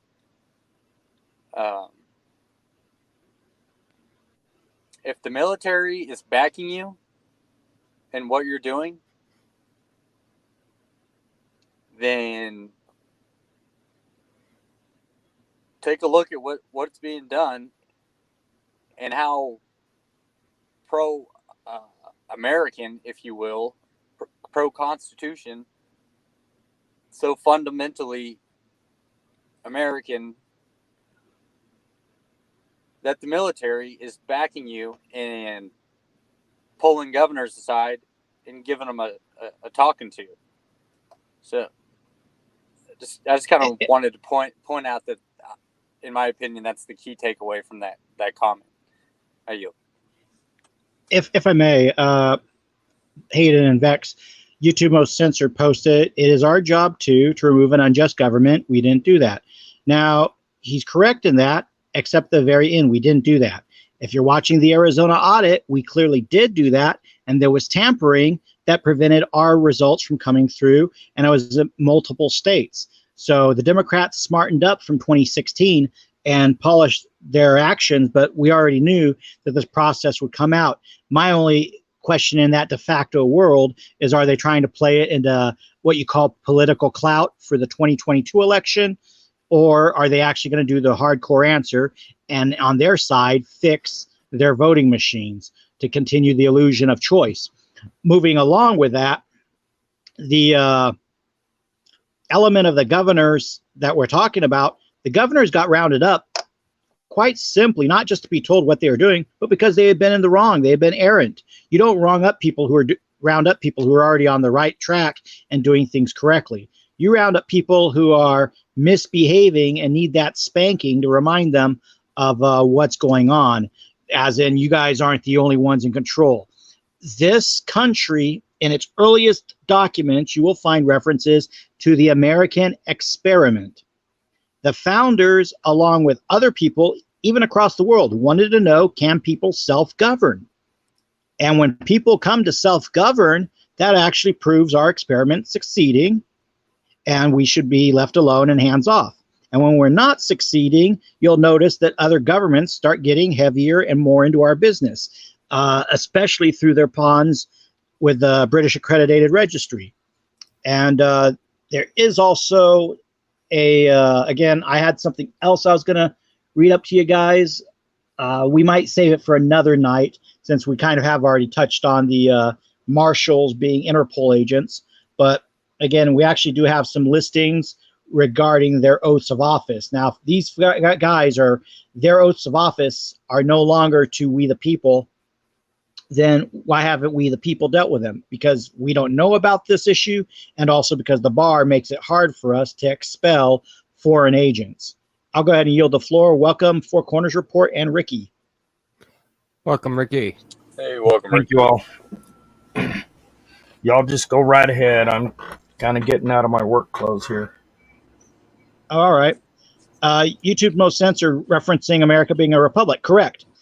They've studied the Greek democracy, the Roman democracies, the senates, and various other power structures, and they realized a representative constitutional republic would be the way to go. And, so far it's lasted for 200 plus years, but the issue is people are being miseducated to where they think it's a mob rules democracy. So let's see, Dalek, 20 years been writing, calling. Yep. Well, to be honest, Dalek, you're doing the right stuff, but that's what you would call like kind of the entry level stuff, because it has to be done, if nothing else, to just get people to go, oh, hey, this guy's not happy about something. Let me go ask him what he's not happy about. And then that's where the two of you would say, well, there's two of us. How about we go find another two of us and make four, and you get your numbers up. And it's like, instead of having a night going bowling with all the boys come together and say, well, how about we affect what's going on in our community? How about we assemble? How about we form a petite grand jury and start investigating things, and then issue our findings along with grievances to our sheriff? That's just one avenue of approach. So you're correct that you're doing a lot of good work. I've advocated that people need to do that too, and maintain that the assembly is like the tool in the Swiss Army knife that people forgot they have to use. Everybody knows you got the screwdriver, and everybody knows you got the can opener, but they forget to have the serrated blade, for cutting a piece of a branch they need for a campfire, or they forget to have the fishing hook. Well, that Swiss Army knife got all those tools for a reason. Cali Unknown, changing work clothes doesn't mean he's necessarily changing all clothes. You might be just changing out a outer shirt. You never know. But thank you for that visual. She has just made my month. Wait, there's erasing 50 it more from my days. head. Delete. Actually, I don't think we'd be able to handle all the manliness that is Ricky. Oh, you can handle it. Oh no, you have more control of wild nature than I do. I can't even get a bobcat to stand still for a photo op. You know, I mean, she comes up. The second my phone rebooted, she decided, okay, you got one photo, you're done. I'm going away. Like she did a profile walk, side profile. I would add a beautiful shot of her coat. Nope, she decided to go off. And it's like, that sucks. Meanwhile, you got out there. Freaking, 1 second, fellas. That's an idea. I need to run into the store real quick, and I'll be back after I get taxed 5 different ways for Sunday for a pack of cigarettes. Right. Oh yeah, there's another industry unfairly treated, and I'm not even a fan of cigarettes, but hey, leave them alone. Let people have their smoke. What I was gonna reference, Ricky, is you get Pink and all the raccoons to model for you and the cats and stuff. Me, I can't even get a bobcat to behave. Come on. Who was it? Delic was talking about 20 years. He's been writing, calling, flyers, marching against Gulf War and holding signs and protesting at the Capitol and whatever. And it's like, well, yeah, you just wasted 20 years, buddy, because they don't have to listen to you. You may as well been calling, Home Depot and marching at Home Depot, telling them to change their color scheme because they don't have to do it because they're a corporation. Same with our government, whichever government you want to talk about it, them or they don't have to listen to you because they're not your government. They're their government. And something everybody forgets is the biggest problem we're having right now is the Bar Association, the British Accredited Registry, which is a foreign corporation, a foreign body. They are not part of us, we the people. And anytime their corporation decides to do something or we decide to go and speak our piece at the county, the Bar Association tells the corporate members, do not answer that. What the hell's the problem with that? I mean, there's a problem there, and we just keep forgetting that over and over and over. We need a Gitmo for just the bar members. Something else real quick is because they're bar members, they actually are here. They have actually given up their citizenship. Good night, YouTube. They're actually giving up their citizenship. So if they don't have a green card, wouldn't it be like something we could do is round them all up and get them off the island? Just saying. I'm not saying that would happen, but and that's my little rant. Yeah. Well, I would agree with what you said in the beginning, except for I'd say he said 20 years. I'd say for the first 10 years, it was actually doing something because we actually had a way, a decent free press to where people were actually able to look into them, and we've had office holders stepping down because they've done bad things. Unfortunately, they kept coming back. Not the same people, of course. But eventually, yes, they changed the meaning of assembly. And everybody thinks it means, doing the protesting and all that stuff. That's not what it means at all. Yep. It means to sit down together and discuss what's wrong. You discuss what's wrong, and you come up with a solution, and you implement it. That's what assembling is. And every person in your state is a part of that assembly, whether you know it or not. Yep. Sorry. I think there's age limit. I think there's an age limit. You have to be 18. But other than that, and you have to live in the state for at least 10 years, I believe. Or no, it was at least a year. Sorry, I added a 0. And basically take an interest in your community. That's basically what it is. I mean, we all come online and bitch and complain. We all do. But other than that, I mean, we share information. That's always a good thing.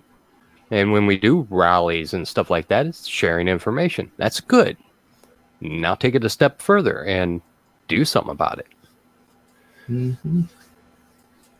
I mean, well, when all the people were going to, head to D.C., I said, no, don't even bother. And they were heading to the Capitol in Louisiana or wherever.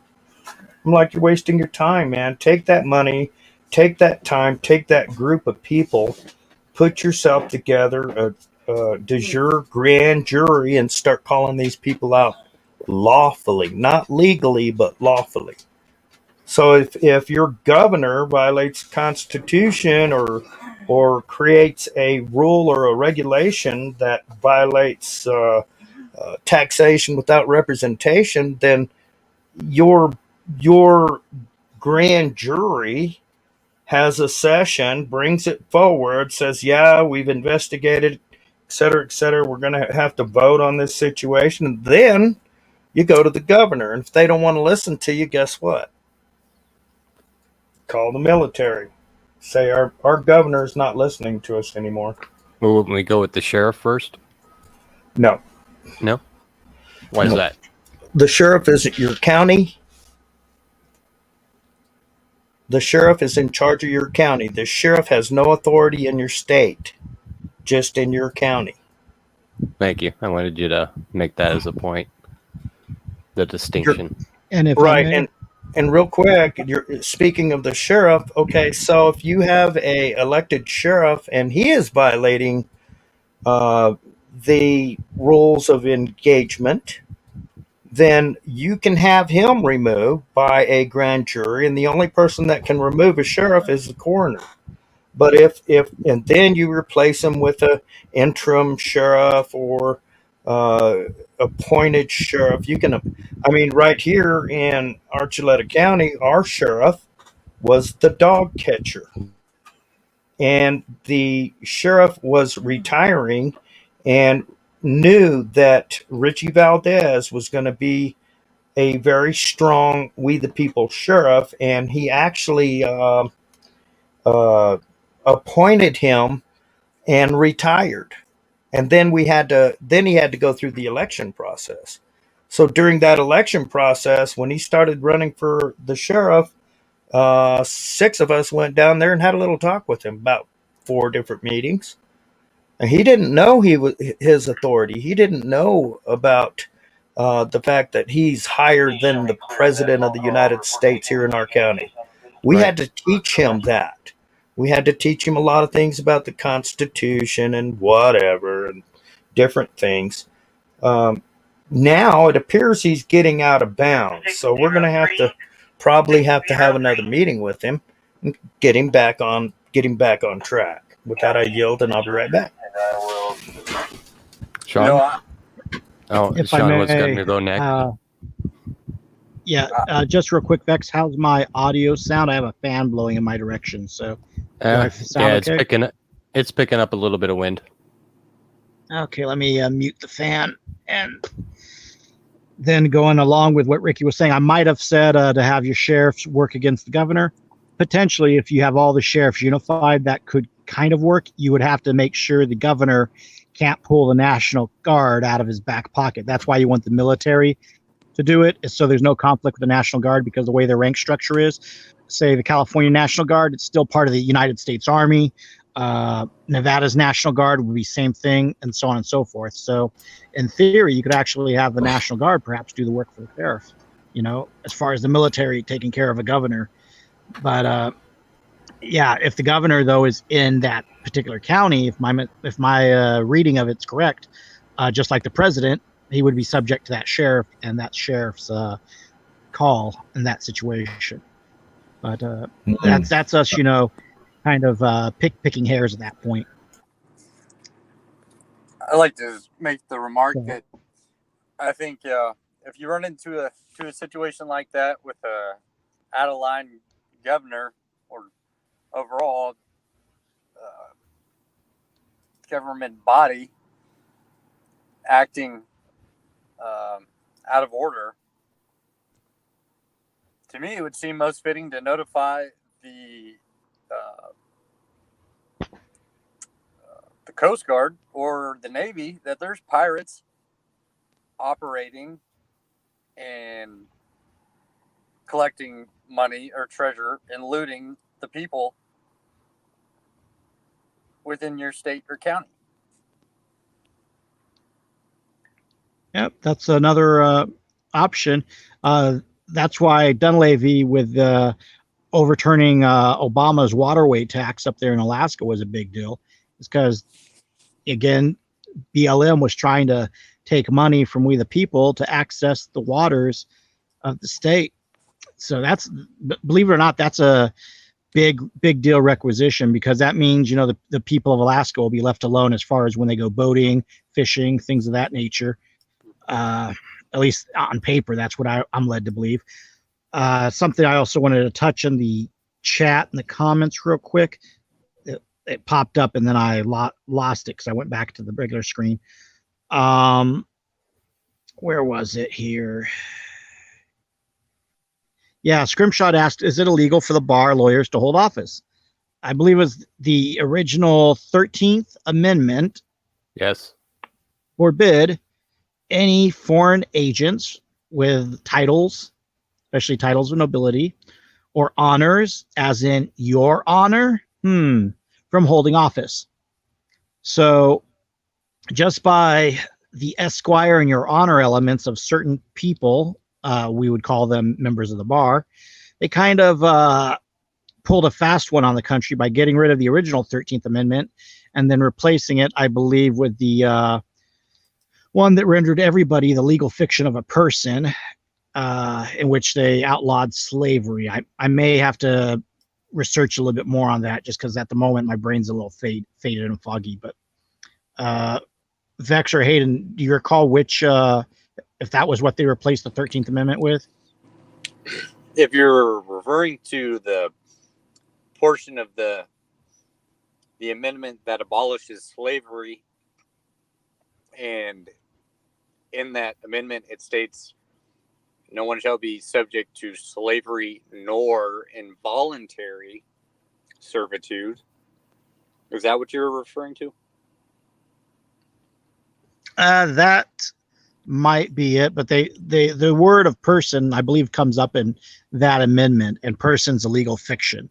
Let me see if I can pull up the 13th Amendment that we currently have. Go ahead. I'm going to mute myself for a second. Well, and the reason I brought that up is the amendment that abolishes slavery. It's interesting if you look at the wordage, and especially the last bit there, nor involuntary servitude, meaning no involuntary slavery.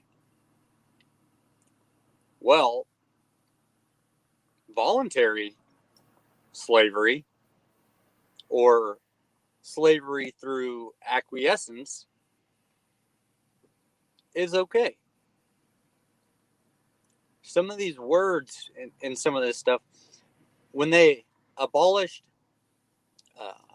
the owning of human living and breathing slaves, they enslaved every entity on the planet.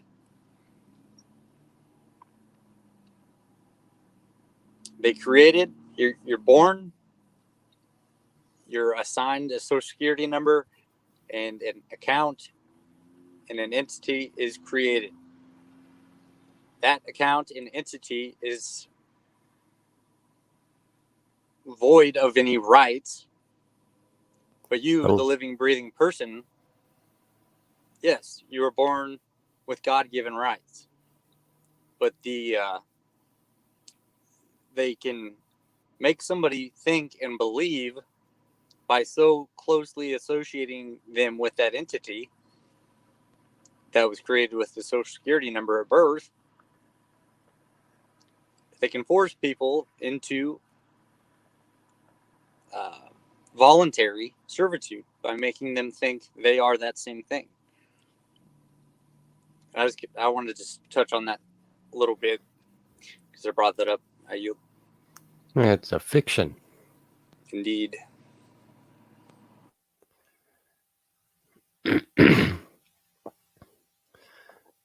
Well, like I say over and over, they keep lying to us and distorting the truth. Hey, pro-life, welcome. They keep distorting everything, and that's how they've gotten as far as they have. And it's going to bring me into this other part, because I keep on, talking about it, because I still think it's the key to all this. The original Smith-Month Act from 1948 needs to be reinstated. Obama's, well, I shouldn't just say Obama. It was basically the House and the Senate and Obama that made so that they could lie to us. If we had that under control and out in the forefront again, then at least we can start to get a resemblance of truth coming from. It almost made me throw up just thinking about media. Ricky, were you keying up? Yeah, I was actually checking my audio there, trying to turn it down a little bit for you guys. Hi, Michelle. Welcome. The link is somewhere in the chat there. Somewhere. I put it in there, but I forgot. I don't have tools to do that. Okay, so real quick, the governor. Okay, if the governor's in the county that you are in, can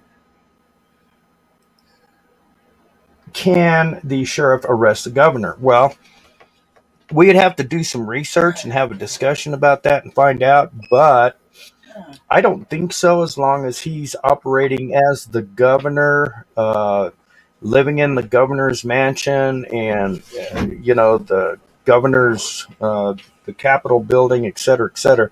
Now, here's something different. If the governor was driving around with a DUI, of course, the sheriff could arrest him. But I think because the governor is elected by we the people,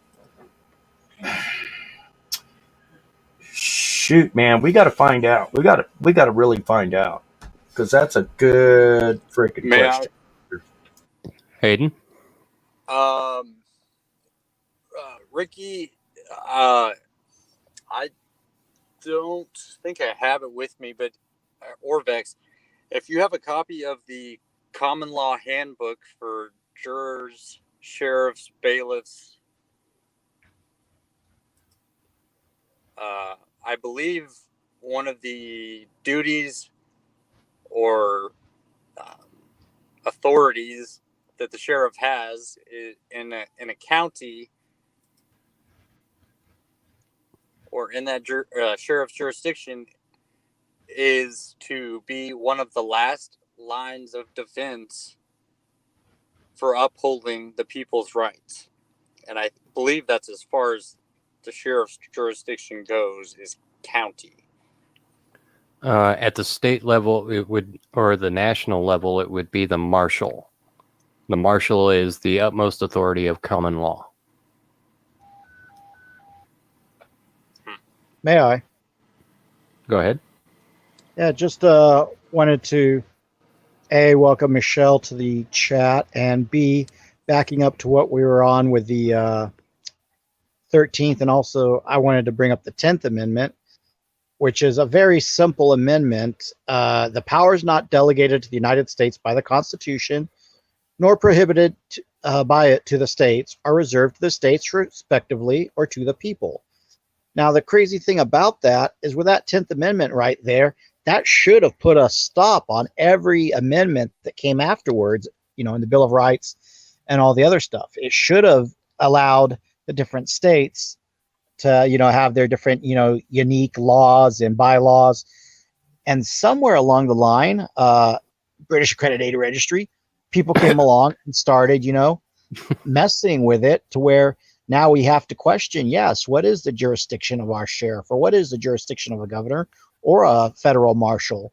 And as we know, some of these marshals, they're not exactly on the up and up either on the de facto side. So that's going to be yet another issue that we have to examine and have to work with, is getting people at those levels who will actually not just follow we the people, but actually know as far as the Constitution and as far as lawful governance, knowing what their limits are and what their limits are not. Because I guarantee you, as with any body, there will be someone who will write something that's a little bit off and will tell a sheriff to do this or a governor to do that, and it's going to step on some toes. It just happens inevitably.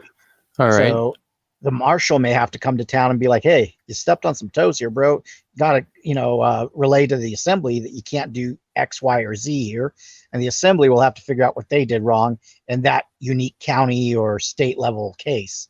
So that's something you guys have to understand too. We have to be very on point with what we do, so we avoid situations like that where we have people butting heads, whether it's across state lines, within states, or county versus county.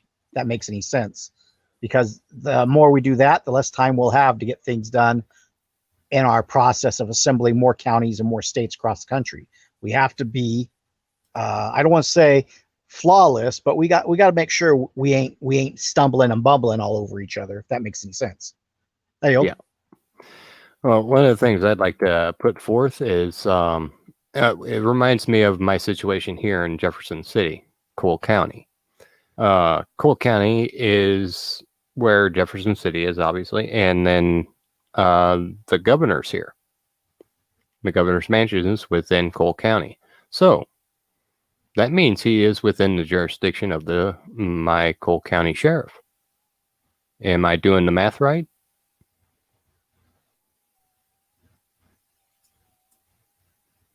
That's the thing, is it's supposed to be in the actual hierarchy. It's supposed to be local governance over federal governance, but federal governance is going to kick and scream because they want to believe they have, more power, whether it's the FBI guy, the Secret Service guy, or whoever it is. They're going to kick and scream and say that sheriff has no jurisdiction over me. Sheriff's going to be like, wrong, MFer. The Constitution. Yeah. And the way everything's actually set up, the sheriff, I hate using Robin Hood as an example, but we all know that it was, Prince John, or you call him King John, whichever you prefer, Richard's brother. That was the villain of Robin Hood. And who was, John's big guy? It was the sheriff of Nottingham. He ran Sherwood Forest and Nottingham, and he was a despo right under King John, as a tax collector and everything else. And that was the concept, is that it was so corrupt that sheriff, instead of speaking up for the people, speaking up for Robin Hood and for Maid Marian and for Friar Tuck and everybody who was kept poor by the taxes, that sheriff was part of the grift. The cartoon of it has him as a big old fat wolf, just to make the point even more obvious that he's living off the sweat and starvation of the people of England at that time. And again, yep. The funny correlation to today is, why were they being taxed so heavily? Because King Richard went on a crusade, and England, helping out the Holy Roman Empire, the Catholic Church, was sending, English knights and troops and money and fortune to battle in a foreign land in a war that wasn't their war to be had in the first place. The Crusades. I'm forgetting if it was the Second Crusades or the First Crusade. But again, when you have a foreign war going on, you're going to have taxes going up for the troops. And these kings back then, they were willing to tax their people into starvation. Later, we see it with the Irish potato famine. Same thing. There were potatoes. They just didn't let the Irish have access to them. So this issue with the sheriff can be the absolute despo. That's how powerful he's supposed to be. Or he can be completely on our side and be the inverse of that. Mm-hmm. And those federal agents, essentially that sheriff, he controls that county jail. So it'll be up to him if he wants to grab Prince John, or you could say whichever person at the federal level, you could say whichever. It'll be up to him if he grabs them, snatches them, and put them in the county jail. It's just then it's up to him to defend that prisoner as well as to keep that prisoner detained. You have to look at it this way. If you do make an arrest, and I'm coming at this from an approach of a citizen's arrest, if I arrest and detain someone when I'm working retail as security or with loss prevention, and I put someone in that office, I got to make sure they don't get, beat up by the loss prevention agent in the office. I got to make sure they don't get beat up by any employees or any issue. Got to hold them if they're underage, so their parents show up to pick them up, or until the police show up to pick them up, yada, yada. And again, I've been through that process enough times that I know how it works. But sometimes, people get a little out of hand. Sometimes they're even more of a harm to themselves than they are to others. So you got to look at it that way. Is if you had your sheriff, you said, hey, sheriff, if so-and-so sets foot in your county, snatch them up. Can that sheriff realistically protect the people if he does snatch someone up? Because you can look to South Africa right now. They had that politician, their former president, he didn't show up for his corruption trial. And now the country is rioting because some of the people want to protect him, and the rest of the people just, they just want to go about their lives. And you could see it's not going as planned. Good news, by the way, for those following that, there has been stability added, but that's because people found their arms, and between the Indians and the South Africans, and I guess you could say the descendants of the Boers, the factions that wanted peace, formed their own little militias to secure their neighborhoods and kept the roving gangs from rioting. So again, this is why you also want to keep your Second Amendment outside of what we're talking about with the assembly. You want to be able to protect what's yours from people who are obviously rioting for an agenda. I'm going to quickly take a breath there, Vex, to let you have the floor so I can breathe. That was a lot of words. All right. Before you do that, what was it that you were wanting me to look up in the Common Law Handbook for jurors? That was from Hayden that was asking about that. Oh, Hayden. Yeah, I was just saying in that Common Law Handbook, it should say that pretty much the majority of the duties of the sheriff. Ah, yes. Should I read? Go for it. All right. Before you start, Vex? Yeah. If I may, before you start, Vex, DALAC 2150, you're correct. Like DOJ is trying to stop the state audits. Exactly. Feds are trying to interfere in the state business, and they're learning they can't. Again, jurisdiction. Go ahead, Vex. All right. Real quick typing in chat. All right. There we go. Sheriff. This is what it says. America will never be destroyed from the outside. If we falter and lose our freedoms, it will be because we have destroyed ourselves. Abraham Lincoln. The county sheriff is the last line of defense when it comes to upholding and defending the Constitution. The sheriff's duties and obligations go far beyond writing tickets, arresting criminals, and operating jails.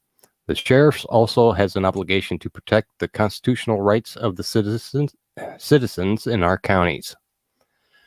This includes the right to free speech, the right to assemble, and the right to bear arms. Remember the oath. Sheriffs took an oath to uphold and defend the Constitution from enemies, foreign and domestic. In the history of our world, it is the government's tyranny that has violated the freedoms granted to us by our Creator more than any other. And it is the duty of the sheriff to protect their counties from those that would take away our freedoms, both foreign and domestic, whether it is a terrorist from Yemen or a bureaucrat from Washington, D.C. So does that answer? From Yemen to Washington, D.C.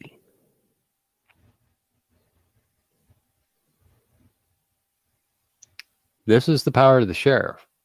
This is their job, to protect and uphold the Constitution and the laws of our God. Sounds to me like there's some people who need to be reminded. Lots and lots of people need to be reminded. Lots.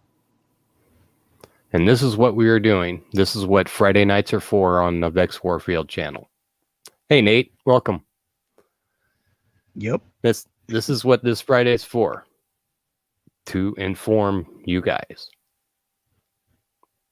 I don't monetize this channel for a purpose, because I'm not here to make money. I'm here to inform. That's it.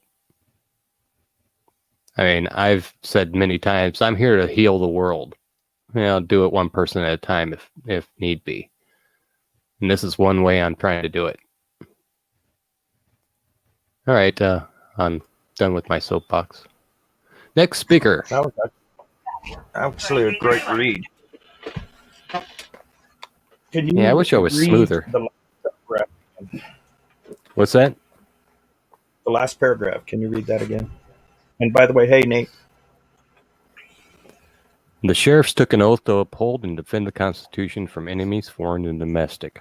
In the history of our world, it is government tyranny that has violated the freedoms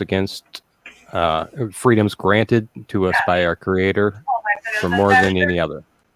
Oop. Sorry. That's loud. And it is the duty of the sheriff to protect their counties from those that would take away our freedoms, both foreign and domestic, whether it is a terrorist from Yemen or a bureaucrat from Washington, D.C. Well, it kind of sounds like to me that the sheriff could arrest a governor, but you know what's going to happen is the bar association is going to get in the middle of it, and that's where we're going to have problems. Well, see, that's where jurisdiction comes in. Yeah. We need a sheriff that is not operating within the confines of the county commissioners, for one, because the county commissioners are obviously under corporate charter.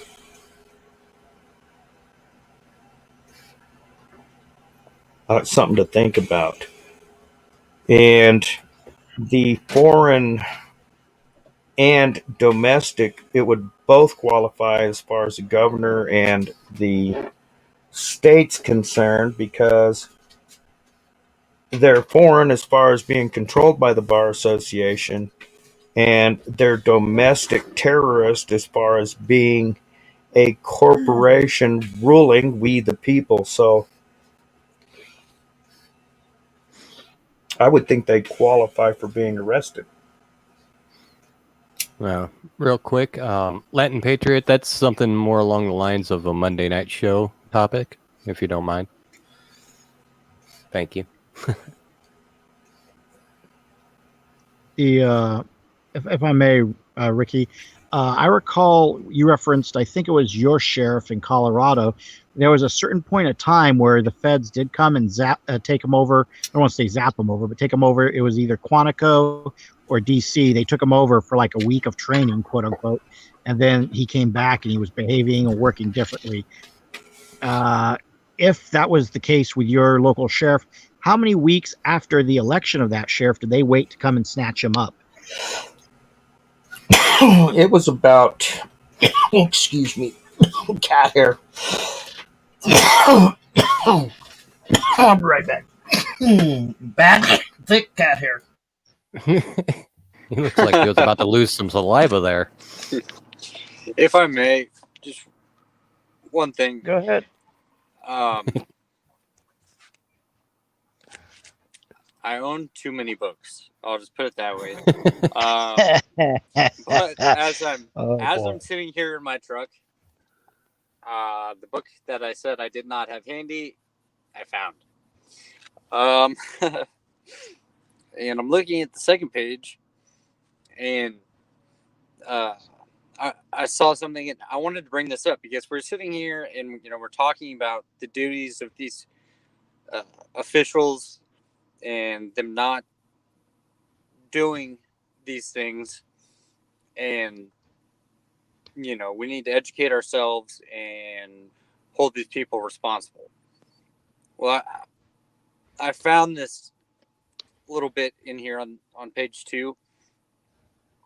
It is the duty of the common law grand jury to expose all fraud and corruption, whether it is in the political or judicial realm, and stop it. The authority of the grand jury is found in the Bill of Rights. Therefore, it comes from God and not government. And there's a quote: "No person shall be held to answer for a capital or otherwise infamous crime unless on a presentment or indictment of a grand jury." This is, in effect, a fourth branch of government, governed and administered to directly by and on behalf of the American people. You. Thank you. If I may, that's an extremely great point. And now check this out. And again, Vex, you'll appreciate this being a reference to the Smith-Munn Act. Our friends in the media, they refer to themselves as the Fourth Estate, and some of their people even lie, and there are people who even fall for this lie and repeat it, that the media is supposed to be the fourth branch of government, which was never the case. The media is just to be, the means of recording something, whether in print, in press, ink, and painting, or on TV or electronic forms like the internet or radio. The media was never intended to be the fourth estate, but they took that title and ran with it. And that's something, you guys might want to consider right there, is that look at how they carry themselves. Again, when we had WikiLeaks, you had Cuomo on CNN saying that, it's okay for CNN to look at WikiLeaks, but not for the American people. That is the attitude, again, of a governing. I know his brother's a governor, over there in New York, and doing a wonderfully terrible job, but that's the contempt that media class has for we the people. They view themselves as if they are government employees. Oh wait, they are. And as a result, they honestly think they rule us because they sit behind a microphone. So that is something to, ponder into this equation, is if they want to act like they're parts of the government, oh wait, Zuckerberg obeying Fauci's orders as shown by the emails. Well, if they want to play like they're part of the government, perhaps it's time for us to also have them get dealt with. I just wish Palo Alto had a lot more conservatives in it, so we could, start working on that agenda as well.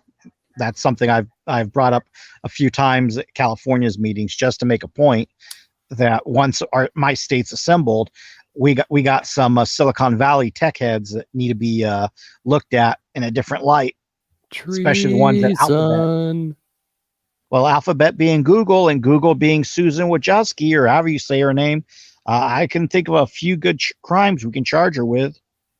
If they're accomplices to censoring medicine that saved lives during the the cough that was going around, that makes them accomplices or negligent, if at least.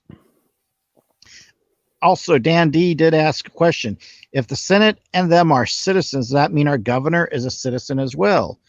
Very astute point. Means that they are on the hook for for the debt, and they are called public servants, which means they would be a citizen. Yes, they are to serve. That's the root word, slave, ultimately in citizen, when you guys go back into Latin and everything. Yeah, Cali Unknown makes a great point about WikiLeaks and Assange.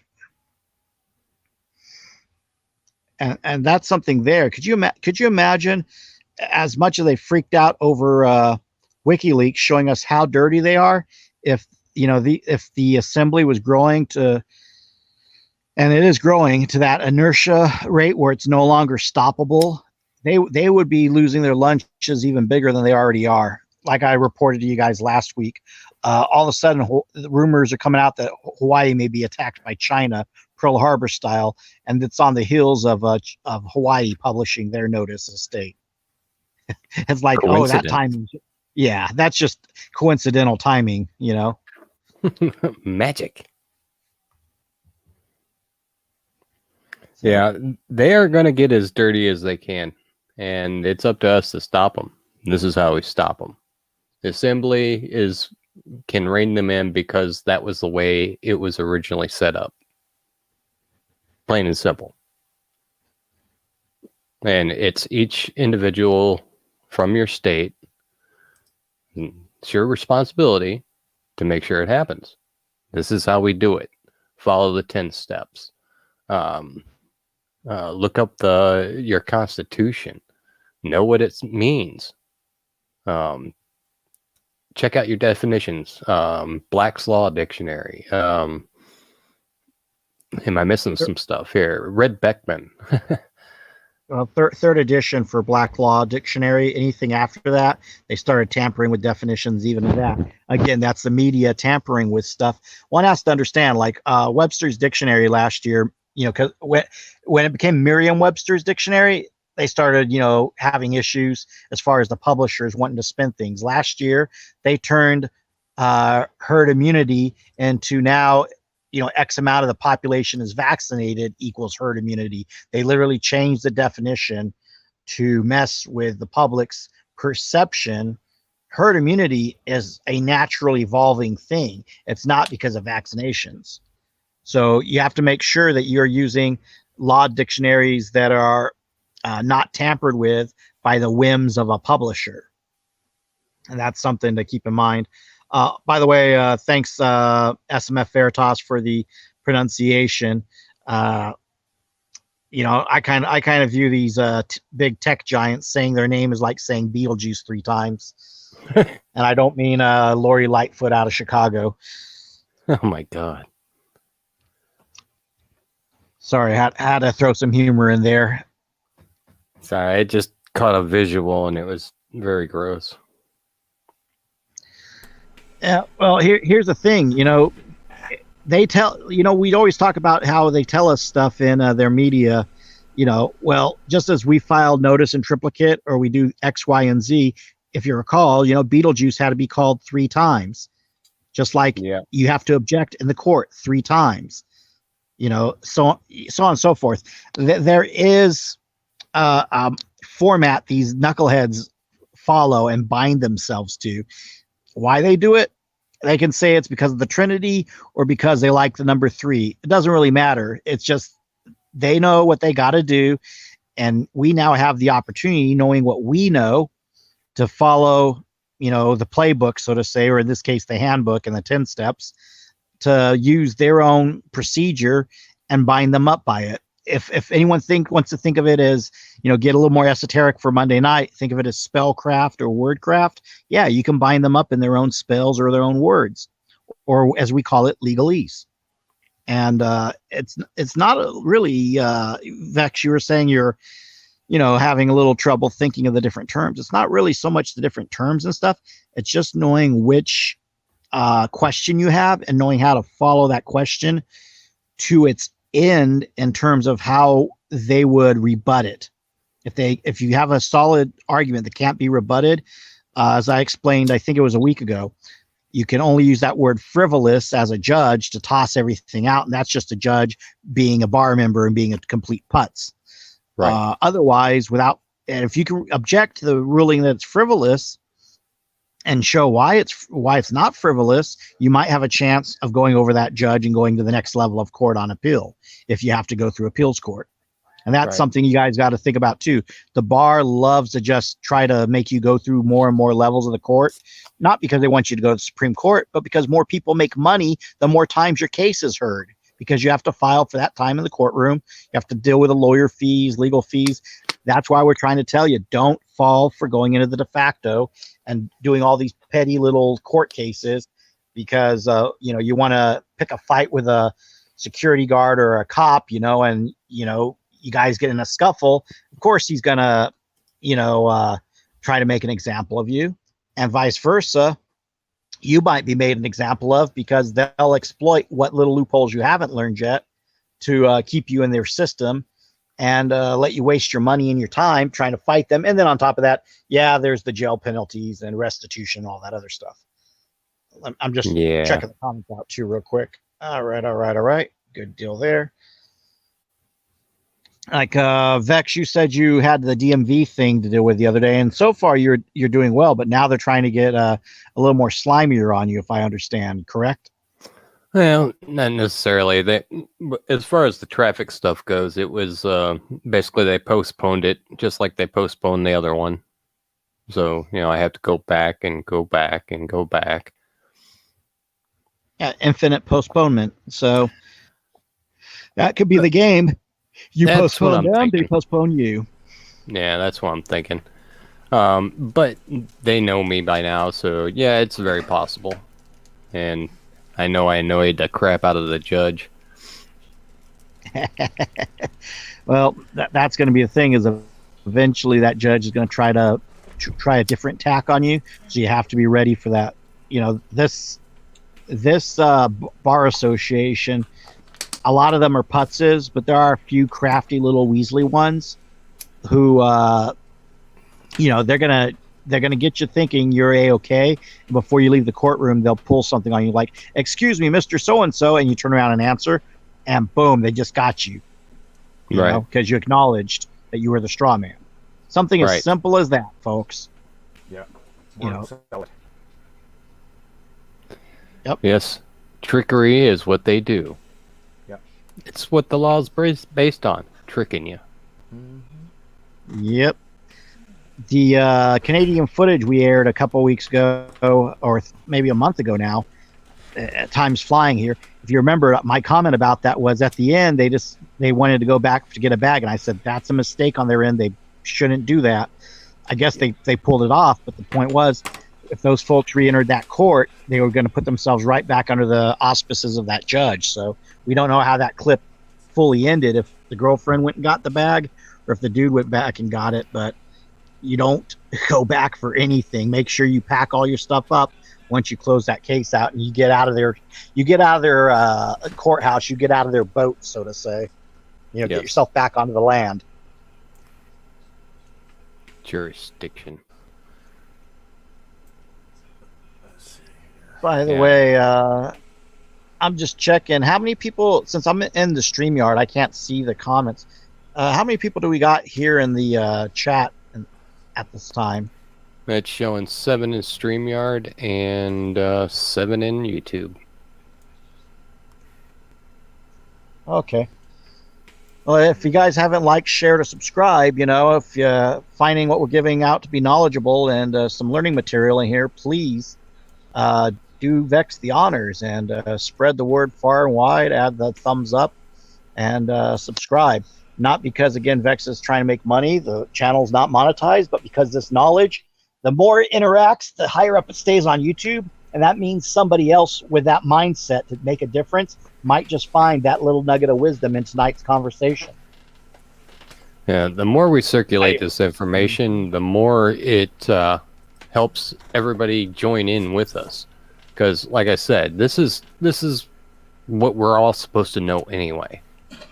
I mean, law is not supposed to be interpreted by a lawyer. It's supposed to be easy to interpret by just the regular run-of-the-mill man. They started this stuff where most of the people in their counties were farmers with little to no education. I mean, and they started it had to be simple. Words and they started increasing their word salad.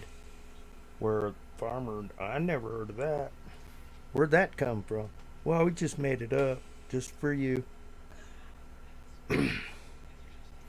Let's posit this.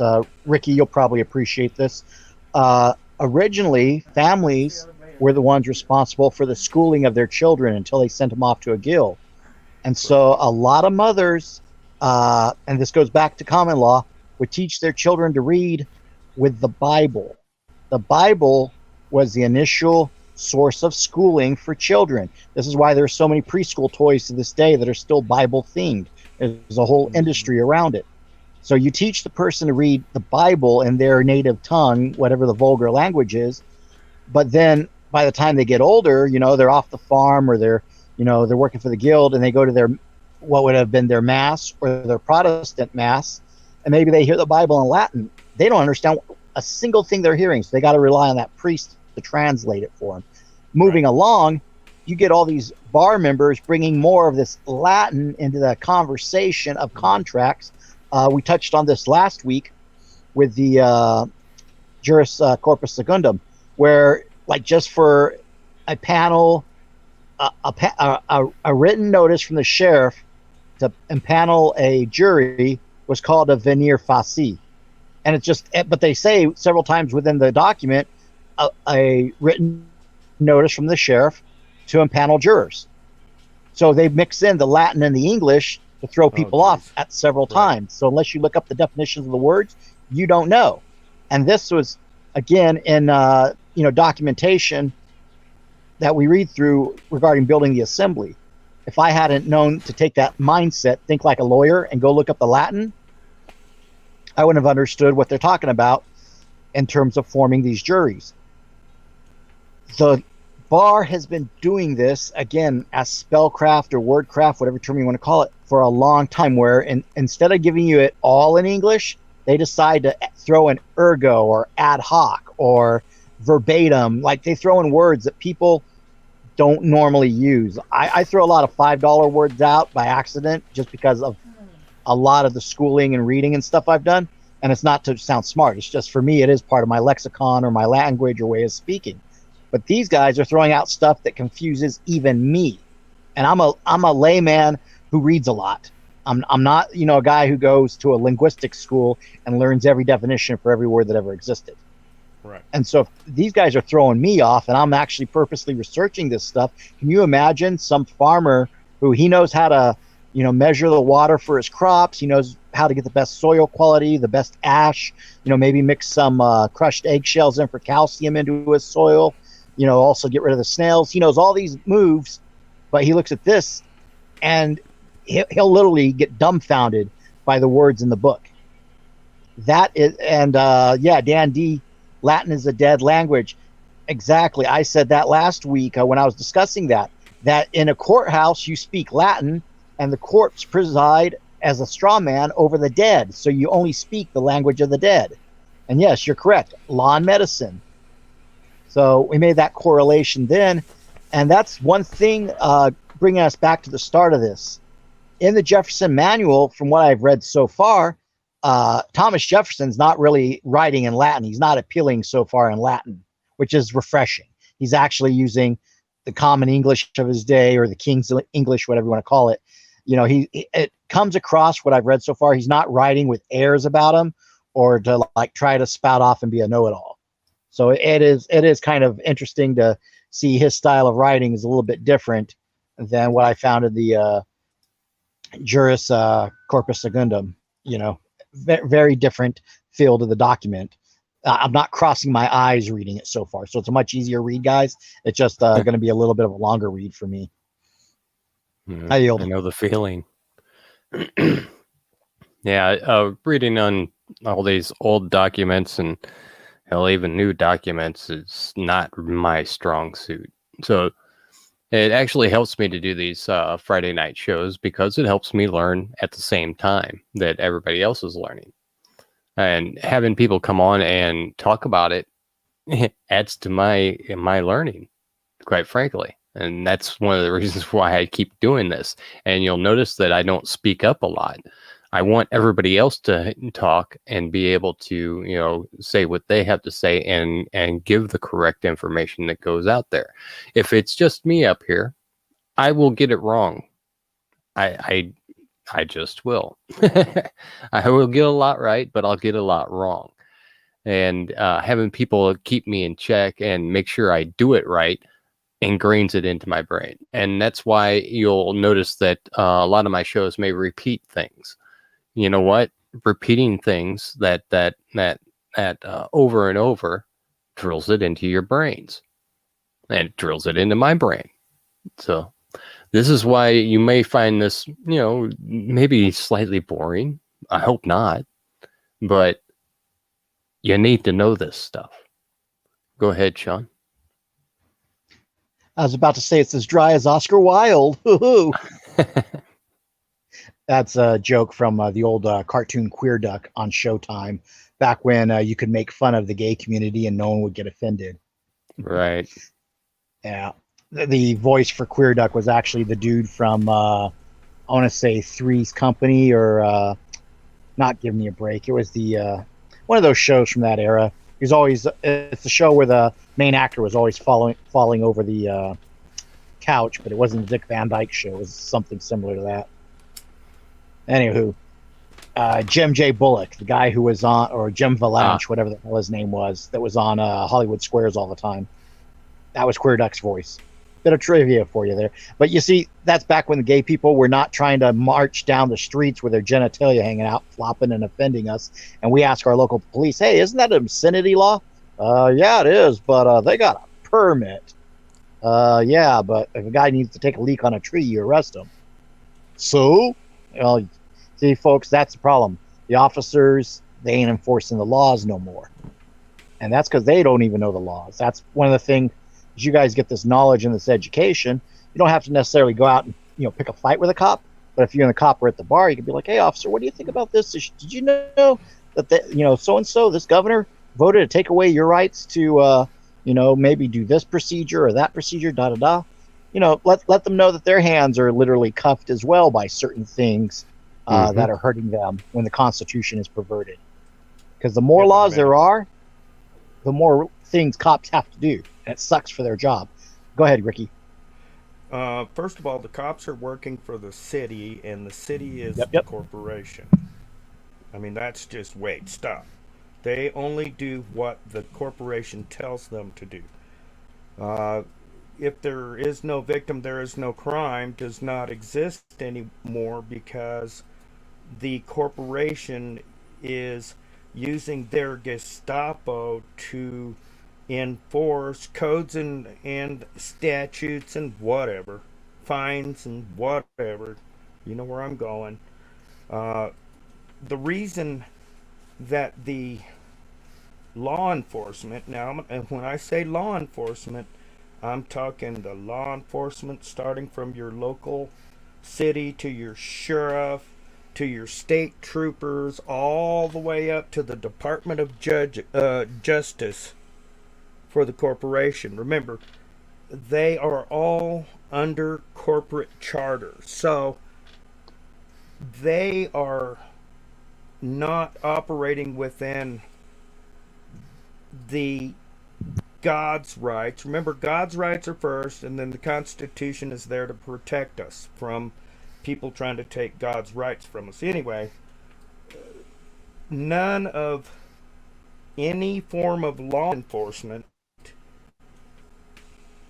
is working for us, or even do they have to work for us, because remember, they're under that corporate charter. And there was something else, but I'll remember it in a minute. I yield. If I may, Ricky, it might have been what I asked a moment ago about how long until the feds swooped up the sheriff you guys voted in and took him out of state for quote-unquote retraining, because that, to me, gives us a pocket of time we can deal with those sheriffs before the feds get a hold of them. Right. Okay, so it was about a year when this happened. Okay, and it was the FBI sent them to additional training, okay, through the federal government. Like, if I'm working for the sheriff's department, the state will give us additional training, and I can go to that training free of charge because it's funded by the state. Well, this is the same thing, funded by the FBI, and what the class entailed, supposedly, air quotes, was certain ways to do communications, and also some extensive weapons training, and a bunch of FBI training that they could give to the sheriffs. The thing is you cannot find anywhere in their documentation what exactly that training entails. Okay, and it wasn't for 2 weeks, it was for 6 weeks. How long does it take you to become a deputy? Some places 3 weeks to get a badge, to get certified. So that was actually really strange. Okay, so it was the sheriff and the new head of emergency operations. He went to that training. He came back and he was deputized by our sheriff. He didn't go through sheriff's training. He went through this FBI training, came back, and our sheriff deputized him. So, a lot of things I just don't understand what's going on. And nefarious, I would say there's no evidence of it being nefarious, but it is looking that way nevertheless. If I may, Ricky, this is pure speculation on my part. I'm having a hunch maybe FEMA or other related agencies could be getting their teeth into them when they're away for that training. We can't forget Hurricane Katrina. You had, I believe it was not Millie, but Austin or Andre, however you say his name, Honore, were in New Orleans and the like, confiscating people's weapons, which those people have never been reimbursed, by the way, for their arms that were confiscated. So the sheriffs, okay, because they're that interim between the federal government and the people, odds are the federal government is telling them, hey, here's what would happen if you try to oppose us coming in to take your stuff. Or maybe it's them telling them you will not oppose us and trying to scare the sheriff straight. That'd be my guess. It's something like that. It could be anything because we don't know the curriculum. And I'm still working on that. True. Well, it's just like anything. I would say I would be doubtful that it would have anything to do with either FEMA or any type of FEMA training, because you know what? We get FEMA training all the time. And search and rescue and water rescue and this and that and the other. I've been through so many FEMA classes that I got a little piece of paper that says I have FEMA classes something, I don't know. It says I graduated or something.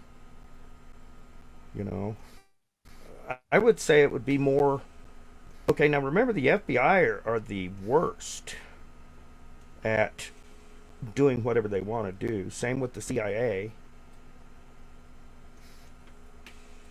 And Snowden exposed all that. The DOJ and all the corporations.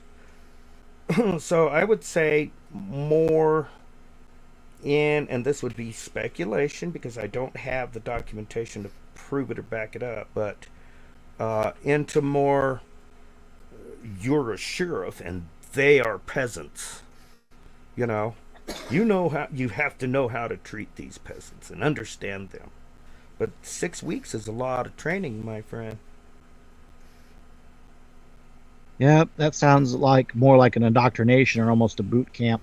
Going along with that, if we remember from the Red Beckman videos, the Department of Treasury, their agents got the IRS agents, they got the manual that was saying they're supposed to, have this manual that is kept secret from the public. So it wouldn't surprise me if the sheriff's curriculum is also under a similar lock and key, that there's stuff that they can do, but there's stuff that the public's not supposed to know. What's scary is when you want to get a constitutional sheriff, and he is a constitutional sheriff, he is still working for that county corporation, believe it or not. Even though he's elected by the people, he's getting paid by the county. So there goes that. Well, just like Trump is working for the corporation called United States of America Corporation, but he also has a hat that he wears that is, he is the head of our military. He is the commander-in-chief of our military. And that's not their military. That's our military, according to the way our rights have been written by the Founding Fathers. It's our military, not their military. Now, that doesn't exclude the military-industrial complex, which is, all these people that are getting together to make money killing people, But if you look at the sheriff the same way, I think the sheriff is also carrying two hats. And that's a scary deal, man.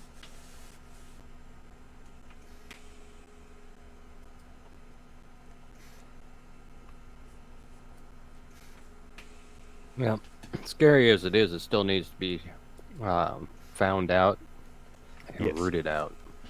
Yeah. Here's another thing, real quick, and then I'll yield. Remember I was saying that law enforcement have to have an indictment from the bar association, your county attorney, your city attorney, whatever, before charges will be filed and this and that and the other. So a ticket just goes to the court. But if you're going to indict somebody for stealing a car, it goes to the bar association, whether it's city or county. Now remember, this is your deputy sheriffs out there. This guy steals a car. They arrest him, put him in jail, and then it goes before the district attorney, and the district attorney says, well, we're going to have to kick him loose because of lack of evidence or something else. That's where the bar association is getting involved in our law enforcement and our corporation law enforcement bar association. Great big circle. And I yield. All set up against we the people. Yeah. Hey, real quick, I'm gonna share a picture, and it's just for video content, no audio. All right. I'll throw it up there in a minute. It's really cute. It's pink and her baby, one of her babies. And I yield. Thank you. If I may, Vex, I'm going to put my phone mic on mute for a bit and set it in front of the fan because it's heating up pretty bad with the battery pack. So I just don't want it to powder out during the broadcast. So about Right 5 on. or 10 minutes, I'll be back on as far as audio goes. Right on. Yeah, the reason we do all this is because, like I said, everybody needs to know this stuff, and it was common knowledge way back in the day. And you can see how everything's been distorted up until this point. Black is white, up is down, right is wrong. A small percentage of our population that screams the loudest evidently gets the work done, evidently. So everything is backwards. We need to put it right. And by putting it right, I mean everybody needs to go to here. I'll put it in the damn chat. National Assembly and sign up for your state and let them know you're there and start learning. I mean, you can see, the people I have come up here on my panels and stuff like that are here to help. This is what this is for. We'll help you, learn this stuff and realize that we're learning it at the same time also, for the most part, speaking for myself anyway. And the more people we get together doing this, the quicker we can put this right. We can make them stop tomorrow. All we got to do is have the people to do it. I mean, it's not like we're asking you to, I don't know what would be a good example. This isn't, Convention of States or the National Rifle Association or anything like that. What we're doing is actual governing. That's it. We meet basically once a week, discuss what needs to be done, and then we find a way to do it. Simple. Yeah, there's a lot of learning involved, of course, because, well, we already know how much they don't want us to know any truth. I mean, hell, they've taken over every bit of media all over the damn world. So, yeah, other than, locking and loading, because that'll send us all into chaos, and that's exactly what they want. This is the only alternative. Hayden, were you queuing up? Yeah. Actually, let me just one thing there. I was trying to think of a quote from one of the founding fathers that I used to share all the time, and it's been a while. I'm trying to remember it the best I can, but it's essentially along the lines of if you sacrifice freedom for comfort, or essentially, if you sacrifice or are willing to sacrifice your freedom for comfort, you deserve neither. And unfortunately, people are and have for a long time been sacrificing their freedom for comfort. Before I really got into assembly stuff, I would watch, First Amendment auditors or whatever, or DUI checkpoint refusals and stuff on YouTube, and a lot of that stuff, interested me a lot. And kind of what I took away from just watching all of those videos is,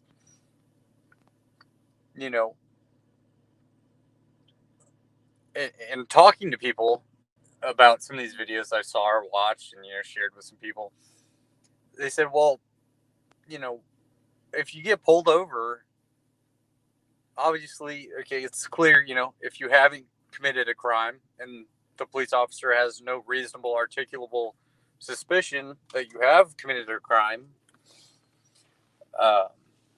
you don't have to present ID. So a lot of people sit here and say, why would you sit there and just argue with them when you could just give them your ID and then walk away? Make a short deal out of it rather than dragging it out and standing up and enforcing your rights. And to some level, that made me angry. And then on another level, it's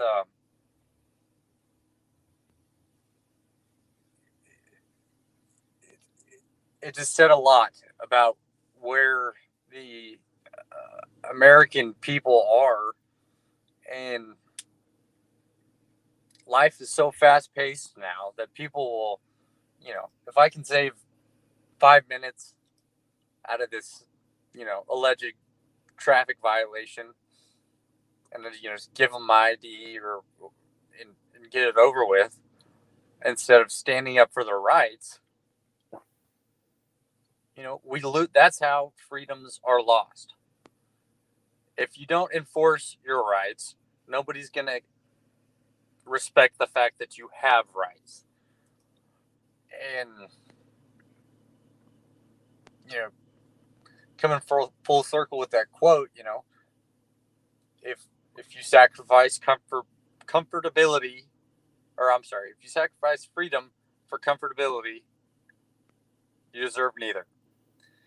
And that's the point we're getting to. Like this germ that's been running around. Guess what? There's a new breed of this germ starting to make headlines. You know, just when everybody thought it was, you know, kind of over with, they're bringing it back. And I'm interested to see what's going to happen, because, you know, people shacked up at home and, you know, they're not using their freedom. They're not enforcing their rights. And now they're actually even sacrificing their comfort, you know, by shacking themselves up in their house, because Big Brother said that's what we should do. I'm quite interested to see if something like what happened over the course of the last year happens again with this new Delta breed. Delta. Well, that's what they're calling it. Well, of course. They got names for everything. Yeah. And it's just, you know, I'll put this simply, they have the balls to try this again. And what is it going to take to piss off Americans to the point where they'll stand up and they'll figure out that they have to stand up in a certain way? Because, you know, you get these people who are, you know, give them the lead, you know, if they stomp on your rights, and then you got the other half who's like, oh my gosh, I can't believe you just said that. That's so inappropriate. He's going to hell. You know, there's these two polar opposite groups, and there's no in between, and that in between is, you know, getting back to your rights and standing up for morals and virtues and values and all that. And there's, slightly lost my train of thought, but I'm, in a nutshell, with this new Delta breed of this germ, I'm interested to see what people will do if it gets to if we let it get to the point to where it was over the last year. It's sad, but unfortunately, it, you know,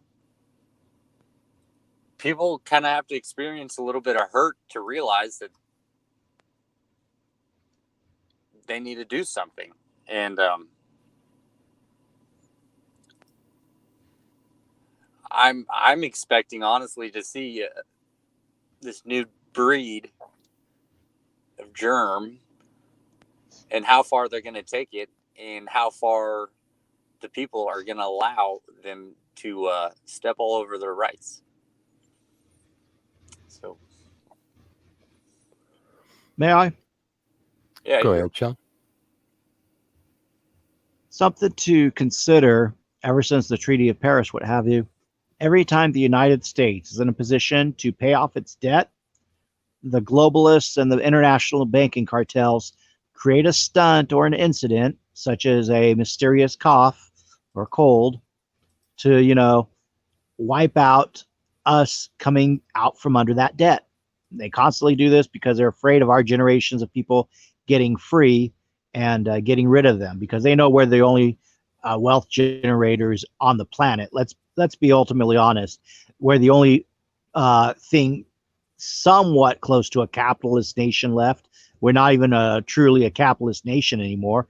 Some would actually say that we're just a lighter form of a socialist nation, and they'd be correct in that regard too. These events, if you time them and look at them through history, we have our Revolutionary War, Treaty of Paris. Then we have the War of 1812. The British screw us over in that. Then we have the Civil War. Not too long afterwards, we really get screwed over. And then we move along to other wars. As these things keep happening, our debt keeps increasing.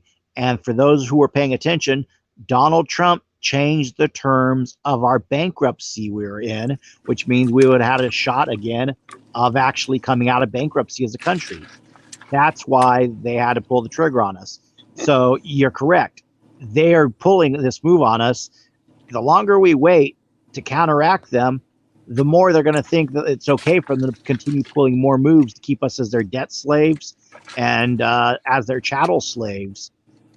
Again, even the media, who are disposable to them, I can't stress this enough. The media does not get. They are not a fourth estate of government. They are just the spin doctors, the front men, the PR. And if the de facto really wanted to, they could get rid of every media station right now and then go get all the publicity folks for the military to go and put on a suit and tie and sit in front of those cameras, because they're just as effective at spin. In fact, again, the media, as we know, it was developed by our military. So these people, and if the people are not going to wake up and return to self-governance, these folks will keep beating us until we say no more. And, Vex, you mentioned they want it to be chaos and they want it to go hot or kinetic. That's correct, because they believe in order from chaos. They will run the order resulting from the chaos they cause. Problem, crisis, solution, to borrow a phrase. So the trick for us is to create order from order. Yes. Ordo ab ordo. So, that's the trick. And a lot of people are like, oh man, the courts are corrupt. Yes, the courts are corrupt, but the courts are also set up in a way where they can lock themselves up. You just have to be aware of how they do it. And again, you don't want to be dallying in those courts too much anyway. So, when you do something, it has to have meaning. When the assemblies are forming, that actually has meaning, because as each state pings, the military gets more and more like, okay, they're getting closer. But again, we want to get 38 states to pop. We only got 3 at the moment, folks. So I don't know if you guys got cousins in other states. If you got aunts, nieces, nephews, in-laws who moved around, whatever, get them the 411. Don't present it as an issue of don't get it as an issue of Democrat versus Republican. Get an issue of the Constitution versus chaos, or you could even say life versus death, because it literally is the life of America and by default the planet on the line. When America goes down, the rest of the world is going to collapse, and then that's when they lock in the prison planet, the one world governance. They're waiting to do that. They're just, you could see by why do you think they have a president who could so easily be replaced? Because they don't want a guy with power to call the military up to do the job when the United Nations comes in and starts running the show, which they are doing through other. Yeah, he's replaceable. He's just like a member of the media. He's just a figurehead now at this point. The previous POTUS, who's still, as far as I'm concerned, commander-in-chief, he was actually running the corporation and trying to work with the military to get things accomplished for the country. He was a return to what a president should have been. And again, just by renegotiating that bankruptcy, he freaked them out, by telling the Queen, hey, America's no longer going to deal with the Organic Act 1871. What's up? And I don't know what he told the Pope, but the Pope sure looked really pissed off to have him visit. And for those who know about the Vatican blacking out last year, the Vatican has backup generators in its vaults down below for the artifacts. So why would they go dark? There's no reason for the Vatican to go dark unless some funny business was going on. So you guys need to look at it as bigger picture. The more you wait, the white hats or the good guys or the patriots, the larger our chance of failure increases. The quicker you get this done, the larger for the black hats to fail, if that makes any sense. I'm not going off on an alphabet letter tangent, none of that number 17 nonsense. I'm telling you, there's always been push and pull within all governments across the world.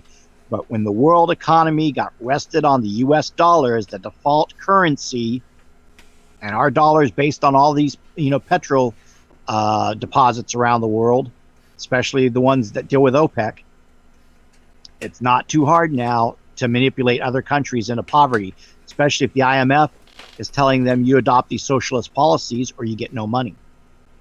If you get the UN coming in, you're not going to get this food relief unless you vaccinate all these people. Wait, you're starving and the vaccine finishes you off? Oh, who knew? Go figure. So, yeah. Yeah, go ahead, Ricky. I'll let you close it. Okay, so it's not what the government can do for you, it's what you can do for the government. But if you're being the governed, it is not your government. So the first thing there is it's what you can do for your government. Our government, we the people. That's I don't know how else to say it. If you are not doing anything, you're not doing anything for your government.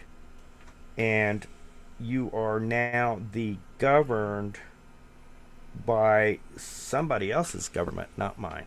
And I kind of yield with that, guys. We gotta get out there and get to work. You can't get her done from your chair. I'm just saying, and I yield. Well, If I may, just make one. Go ahead, please. One comment on that. Of what Ricky just said. Government gets its authority from the consent of the governed. Say that again. Government gets its authority from the consent of the governed.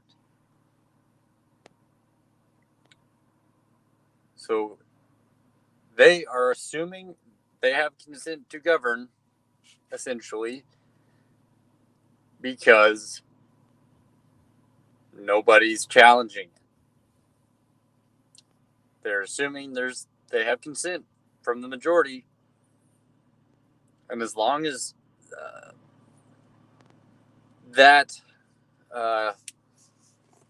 or as long as the discontent or in essence our grievances aren't lawfully presented, they will assume the consent to govern. And that's the main reason for assembling, is to make your grievances lawfully and effectively heard. They no longer have consent if you can present it in a lawful manner. And with that, I yield, and I also unfortunately have to get off the call. But thanks for having me, Bex, and good night, everybody. Yep, you always have an open invitation. Thank you. Appreciate that. Good night, folks. Have a good night and sweet dreams. Thank you, Bex. Take care, Hayden. Good night, everybody. All right. Well, I mean, it just comes down to it. It's always been our job to govern.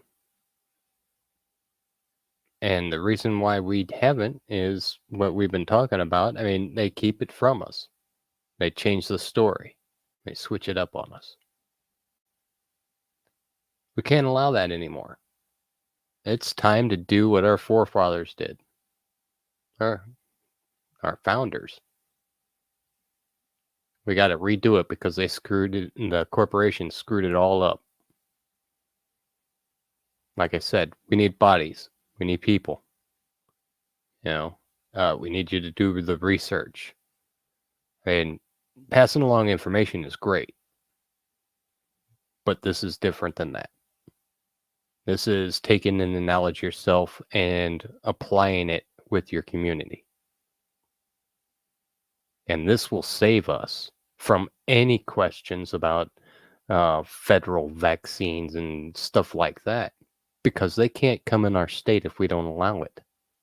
But that only happens if we get the assemblies for each state in order. And we have to do it right. Accuracy is paramount. If we don't do it right, they're going to throw us in prison for whatever they make up. Period.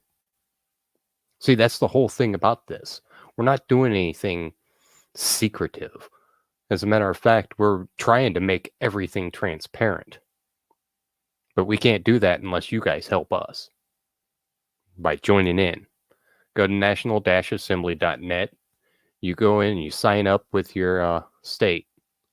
And then you will be contacted by a coordinator, which would get your information, and we can get you rolling in your individual states and in your individual counties.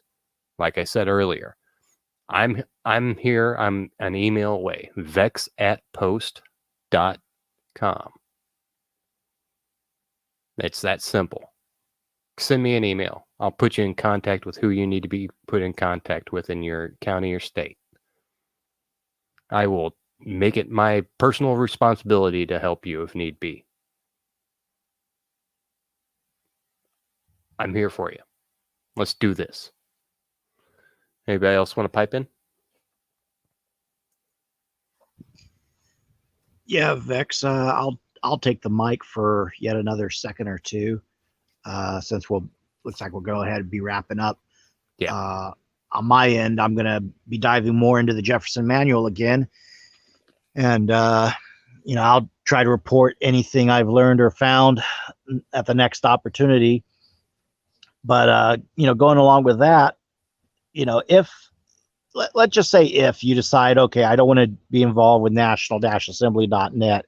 I don't want to utilize, the resources and the tools to getting my county and my state assembled. Let's just say, big ol' if you live for the dream of civil war and armed uprising and all this rah stuff, which it's a nice post-apocalyptic movie fantasy.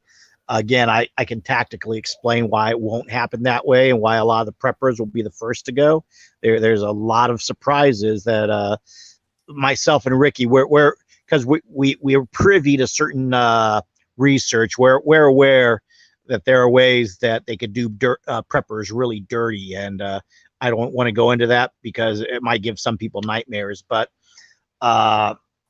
here's what I will say. Okay, you have a society collapse, but the Patriots somehow fight off the blue helmets and the rest of the world. Let's say we win, right?